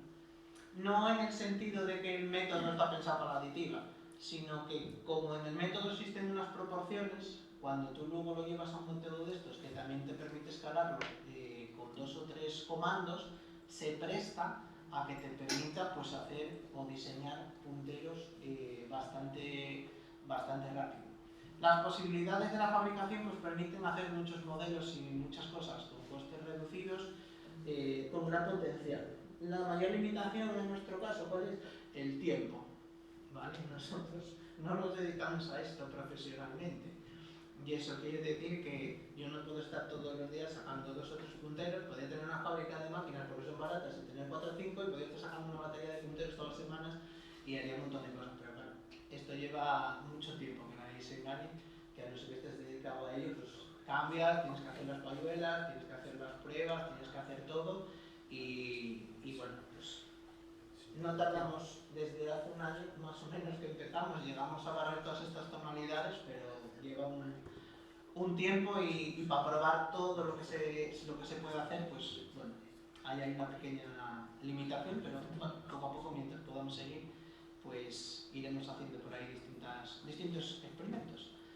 Y la idea principal de lo nuevo que traemos es esa idea de escalando un diseño inicial, podemos ir pasando a otras tonalidades con relativa sencillez y con resultados bastante aceptables que nos permitirían luego pues, tener ya un punto de partida para lo que sería pues, el paso a madera o hacer modificaciones o lo que sea frente a lo que bueno, es el proceso de escaladores y demás que lleva muchísimo tiempo. Y nada, con esto pues nada, gracias por vuestra atención, por contar con nosotros para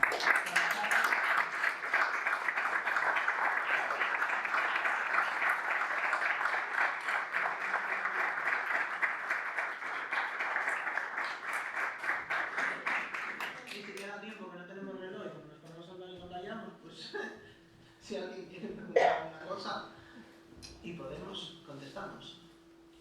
Pregunta, no sé si hay moderador o quien levante puede preguntar. Sí. Dios. Pues yo sí tengo una pregunta, vamos a ver, es relativa al tema del escalado. Explicaste muy bien la diferencia entre una escala temperada, no temperada o entonación justa, es decir, no hay un estándar universal. De todas formas, incluso poniéndonos en el caso de que Cogollo no conociese nada de la escala temperada, eso es un problema, y otro problema es la altura de los grados.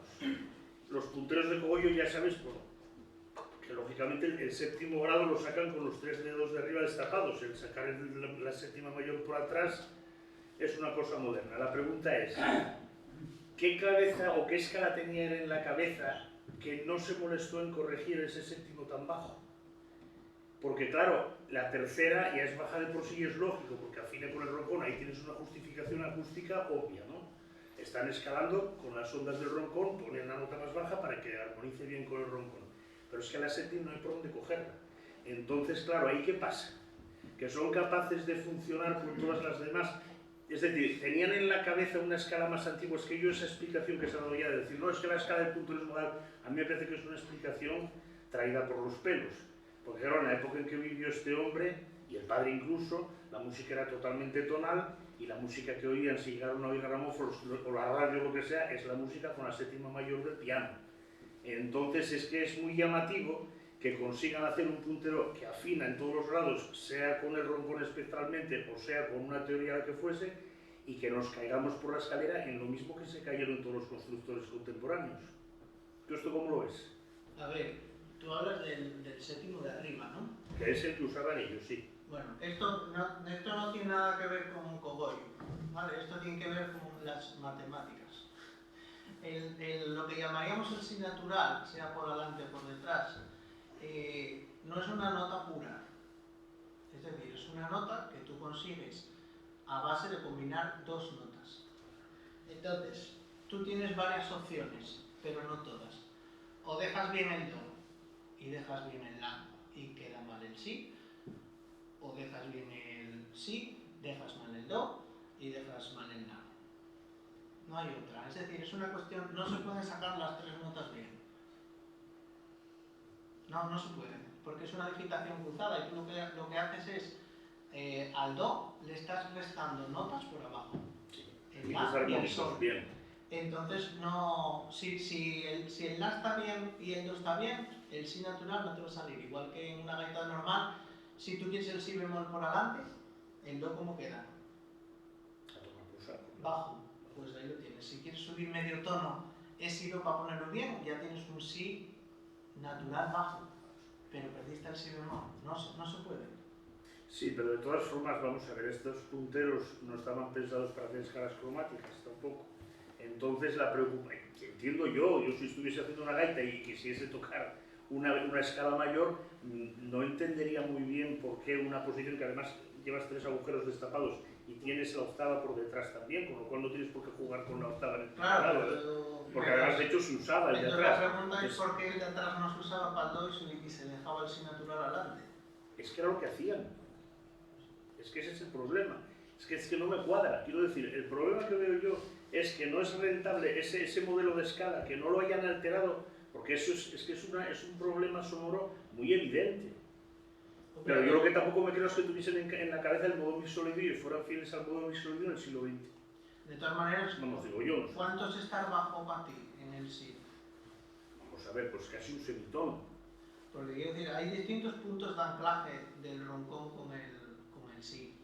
De hecho, el de abajo, que se dice la típica subtónica, está a unos menos 20 y tantos, menos 30 por abajo. Sin embargo, ahí está corregido, Y el porque pasta. es muy raro encontrar, las hay, Sí. pero es muy raro encontrar una gaita que tenga dos semitonos o que vaya hacia allá.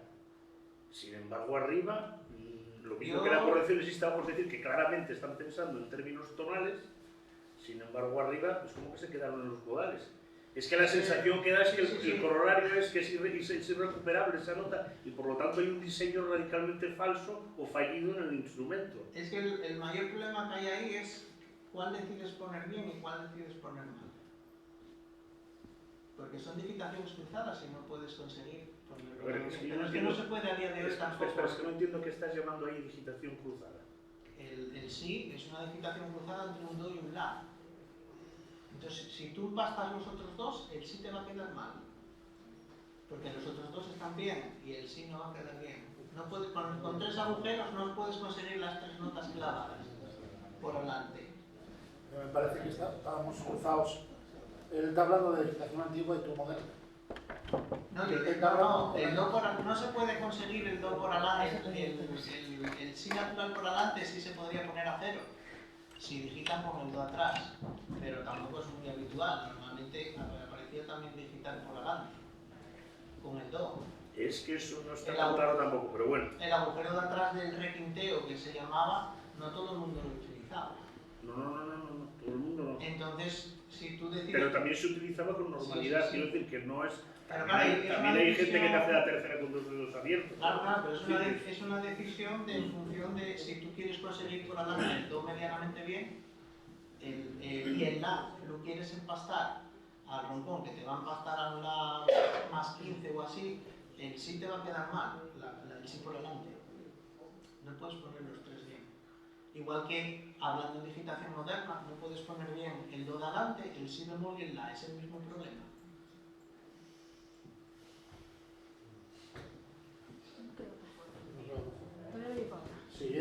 no la línea.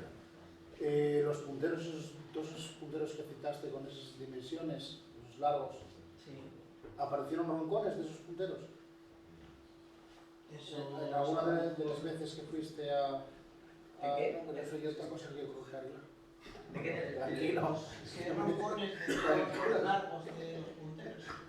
Yo me imagino No, que sí. se encontraron, mira,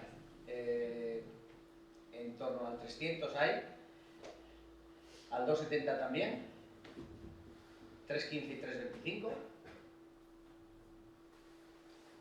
Estás diciéndome que esos punteros tienen un roncón Con su roncón, que les nos corresponde. corresponde, sí, En armónicos con puntero. sí, sí. Hay. ¿Tuviste la oportunidad? ¿Pudiste probarlos? Bueno, y algunos están en casa, Ah, bien. se pueden ver. El 330 y el 34 prácticamente, que yo un 33,9 por ahí. Y todas las veces que viste material de cogollo, ¿alguna vez encontraste algún útil para sintonizar? Algo que os sirviera tipo diapasón o algo que os pudiera servir para encontrar tonos ¿Quiero encontrarse dónde? entre el material Entre el que material. viste de cogollo? Porque posiblemente fuiste el que más viste, nunca encontraste ningún... Me comentó la hija de casa una historia que yo no sé si es verdad o no. Me dijo que tenía, por temporadas, que tenía un acordeón en casa. ¿Ah, sí? Eso puede ser... No lo sé. Es que esto también que comenta Afonso, a mí, ligando con este tema, también me llama la atención. Que tuviera un método, porque sabes que algunos fabricantes tenían un roncón que ellos llamaban maestro, para sacar, porque el tema de la escala, más que una escala, hay encontrar los armónicos del roncón para que vayan a los intervalos del puntero. Sí, Más o menos, ¿no? Y en casa todos corresponden a esa filosofía, a la fabricación de gaitas antiguas. Y entonces ellos, y también el tema es, si tenían esa escala, vamos a decir, interiorizada, para poder darla al puntero sin un roncón de maestro, de diapasón, ¿entiendes esa pregunta que quiero hacer? Es un tema que me llama la atención también a mí, porque mantenían esa séptima disminuida, que podrían haber tirado para una séptima mayor, yo creo que podrían haber tirado perfectamente con la posición antigua y el do atrás, ¿no? Y sin embargo mantienen esa séptima disminuida. El mi también, haciendo el guiño al armónico, el sol, todo está ahí. O sea, para hacer eso necesitas un roncón, a buscar de oído, como decía Cogollo, ¿no? Sí. Y tal. Y tiene que haber un puntero que case con un roncón para poder hacer eso. Si no, ¿de qué? Bueno, sí, que hay roncones que puedes estirar y tal, pero no te da toda la serie armónica bien. Rompones sí que en casa había unos cuantos, pero yo no. A ver, si quieres te digo que lo utilizaban para eso, no sé para qué lo utilizaban. Pero en casa de Malceo, pues igual 5 o 6 rompones completos por ahí había. ¿A qué? Yo qué sé. ¿Están hablando tan para atrás? Bueno, yo sí tengo, mi tatarabuelo era gaitero y tenía gaita de cogollo. La tercia y la copa no son de cogollo. Bueno, eso infinidad. Y punteros cambiados y Pero vamos, sí, sí, claro. quiero decir que ahí ya me gustaban también. Entonces, bueno, tanta figura en un tema y después, no sé, yo es que me da la sensación de que Claro. podemos estar magnificando de alguna manera, no lo sé. Bueno, pues Es eso una no opinión. sé. Gaitas mezcladas ahí salieron, está claro. Sí, tengo yo una. El caso que tú dices. Decía la FIA que bueno, él viajaba mucho para Galicia, tenía negocios con Carril y tal, y traía material de vuelta para casa y no se tiraba nada. Había retorneos, había incluso... A ver, si yo salían tengo tal cual. entendido, ya por decirlo claramente, Pepe Beriña, por ser más precisos todavía, Pepe Beriña decía, él fue varias veces al taller de cogollo del hijo, y dice, entonces tú llegabas allí y él tenía una macona de piezas, una macona de piezas. Quiero una gaita grillera, Pepe, o sea, Antón, cogía, empezaba a mezclar, toma. Es que da una sensación de muy poco método. ¿Entiendes lo que te quiero decir? Pero escucha una cosa, si con este método tú puedes definir el puntero... Bueno, que ya es mucho decir, claro. Y es lo que está diciendo Pelayo. Tú defines dónde va cada furaco, no tienes por qué terminar de taladrarlo ni afinarlo, defines la posición, defines el puntero tal cual llegue, y quién te quita luego de meter un roncón ahí atrás y tú vas ajustando cada nota al roncón, según tengas una tónica, por ejemplo. Eso sí, claro. Es que ese paso Buscas lo cuenta una- así Pepe, ¿eh? Bueno, Pepe me contó a mí muchas historias también. Bueno, ya. Yo lo cojo todo así. O sea, yo me creo lo que vi y lo que me cerciora. Pepe también me dijo a mí que torneaba con un torno de rueda. Eso Jamás es en la vida hubo un torno de rueda en cogollo. con una rueda dando vueltas la Claro, movida además. jamás, jamás. Hubo un torno de pérdida. Entonces, hay que coger las cosas con pinza. Tú con este modelo, según estamos hablando, tienes una tónica abajo definida. Pon un roncón atrás, te buscas lo que decía Berto en su día también. Tónica, octava. Y eso no fallaba nunca. No puede fallar. No puede fallar. Y a partir de ahí, bueno, ya. Eso parece lógico, ¿no? Que luego desarrollaron el roncón y iban buscando casar los armónicos. No hay tan difícil. Sí, yo creo que sí, que es bastante lógico. Y voy a preguntaros otra cosa yo también, que era, en todas las mediciones que hicisteis, bueno, sacasteis así un perfil del método, del perfil de cogollo. ¿Llegasteis a medir algún escalador original? El original lo tuvimos delante de las narices en el año 2009, y yo siempre lo cuento. En el año 2009 esto estaba en un estadio muy previo, y nos dedicamos a ver todo el material que había ahí. En el 19, y entre el 9 y el 19, bueno, empezaron a faltar las fías y demás, intentamos volver a acceder a medir escaladores y a medir un puntero que había allí de 36, que estábamos muy seguros. De hecho, yo lo tuve en casa, y con un empayolado que hice, me dio un si bemol bajo, o sea que ya tenemos un si bemol ahí de antes, un si bemol, bueno, un punterón tumbal de antes del año 59. Pues quisimos acceder a todo eso, y desde que los FIES murieron, ahí hay un conflicto que es muy difícil, imposible. Yo diría que nunca más accederemos a eso. No tuviste oportunidad. No. Qué pena. Y Diego tenía una cosa, y ya con esto ya mi última pregunta, que al generar este perfil, que vosotros podéis comparar midiendo más gaites, y de hecho medisteis más gaites por ahí y tal, ¿encontrasteis algún perfil similar antes de Manuel? ¿Similar a lo de los cogollos? ¿Puede ser? ¿Qué constructor buscamos antes de Manuel? Bueno, tenemos, a ver, José La Piedra, no era contemporáneo. Antes De Antón, antes de Antón. Sí, Manuel nació en 1936. 1834. 34. ¿Y Manuel? 86, En 83. el 84. En 1884.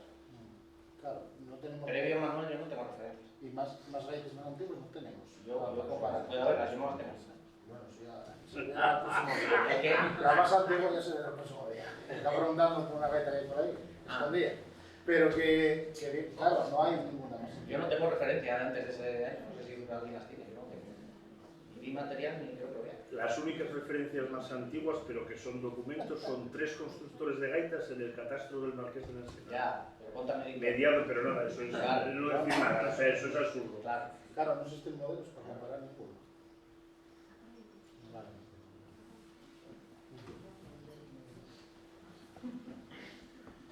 ¿Algo más? Ahora es el momento. Venga, tenemos que votar.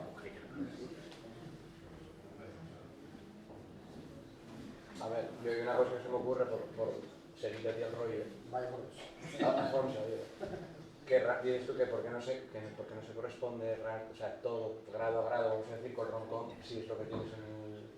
No con el roncón, no con la escala O mayor. con la escala mayor, sea como sea, tú te cuenta que la gaita realmente, el ecosistema tonal de mediados del siglo XX y eso, te a medio camino ya entre lo temperado, pero sin llegar. No, pero no hablo Tú de vete a lo temperación. local. No, Fue lo no. primero que dije. No hablo de temperación. No, ya, Me da igual si es interválica, justa, interválica. tal. No, los intervalos. Interválica, Lo que porque- está claro es que en el siglo XX el modo mayor que todo el mundo oía y cogollo también eran las teclas blancas del piano. A Sí, partir pero- de ahí, Pero tú te cuenta la tonada a capela, Juan y de Mieres. Ahí según donde venga el intervalo, o sea, según donde te caiga la melodía, el intervalo va para uno para otro. El ecosistema de proximidad de esas gaitas ya tonal. es que Y la tonada está en un periodo de transición ahí, eso del o sea, canto, modal. es que eso del canto, cuidado, es que primero la tonada estudiada técnicamente es una música contemporánea, no es tradicional. Y tiene incluso gente.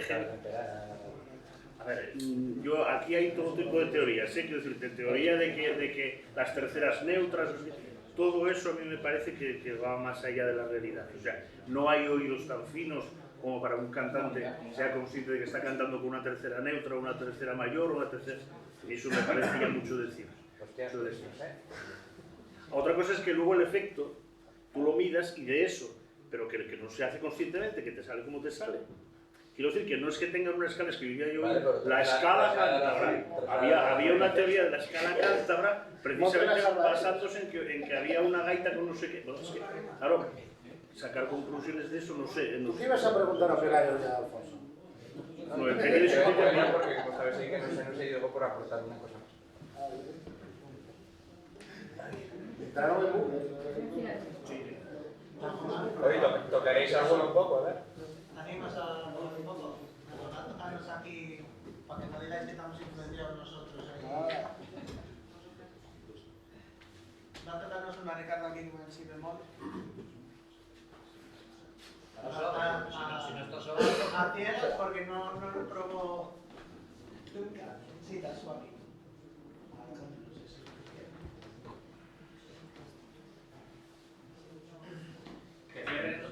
Que cierren los ojos, voy a poner uno de madera y otro de estos, a ver si saben cuál es. Tenemos este igual.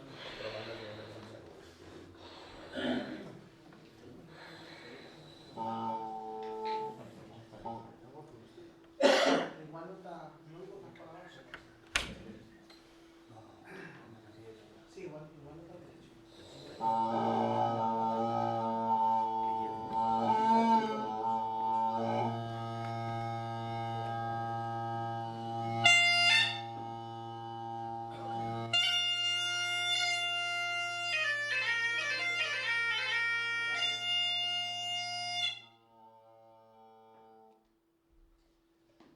No está afinado.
Así improvisado.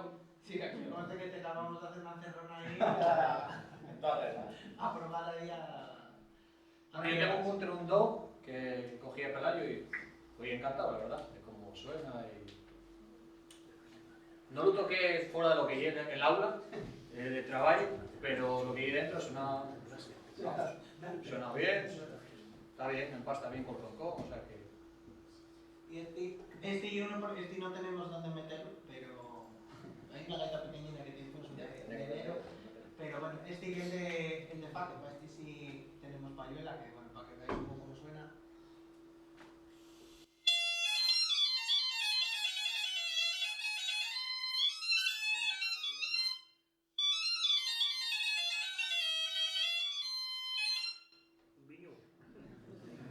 Vale, que este yo que os digo que sale del otro. Claro, que no, si os acercáis ahora, si lo queréis ver, pues claro, la payuela es súper mínima y hay que andar cambiando el ferrete a una medida más pequeña, la pala más pequeña y hay más trabajo, pero bueno, quedan ahí operativos. Esto en un futuro, pues para tipo guajes y eso, pues es la medida adecuada.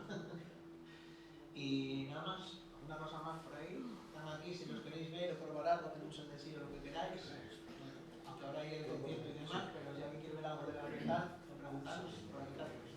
Bueno, pues yo, para acabar, bueno, felicitar a Pelayo y a Afonso y agradecer que este trabajo de anísimos se haya puesto aquí en común de una manera bastante desinteresada o totalmente desinteresada. A mí me parece un trabajazo y ojalá que esto no quede aquí, que vaya más. Yo creo que tenemos la sabiduría, tenemos tecnología, tenemos artesanos, pues ahora hay que tratar de seguir avanzando. Y bueno, agradecemos a todos. La verdad es que yo creo que en parte compensa el trabajo si hay un foro de siente como hay aquí. Yo como un poco como, no sé cómo decir, como promotor un poco de este jornales, el máximo agradecimiento que puedo tener de que haya un foro así, de siente. Y como profesional de la gaita y como aficionado, ojalá hubiera muchos más foros como este, porque nos hace muchísima falta. No sé, yo tengo la sensación de que estamos en un periodo de recesión muy importante en la gaita, a lo mejor estoy equivocado, y creo que hace falta juntarse, escuchar a la gente capaz, que sabe, que puede aportar cosas y no sé, y arrimar el hombro, porque es que aquí hay algunos profesionales que nos conocemos de hace años, que también organizaron cosas en su día, y no sé, creo que siento ser, no sé si negativo, pero por lo menos quiero transmitir la realidad que siento y bueno, pues ojalá seamos capaces de encontrar foros donde nos podamos discutir, intercambiar opiniones, poner los puntos en común y seguir trabajando, porque y es verdad que la siente que en el año 80 entamó esto, luego viene su boom de los años 90, ese asentamiento en los años 2000 y estamos en los 2020 y yo creo que estamos empezando hacia abajo. Entonces, bueno, pues los que aprecien, yo no hablo como profesional, porque yo por encima de profesional soy aficionado a esto, porque yo tengo una profesión que es mi hobby, entonces yo disfruto. Para mí este mes estar aquí hablando de Diógenes, de los artesanos, ojalá Diógenes pudiera ver esto, que yo creo que en su día fue un adelantado también, como lo oye Pelayo. Pero bueno, creo que era trabajo, así que los que estamos aquí, que queremos esto, vamos a arrimar el hombro, porque no sé, ya es mi opinión. Gracias por estar aquí.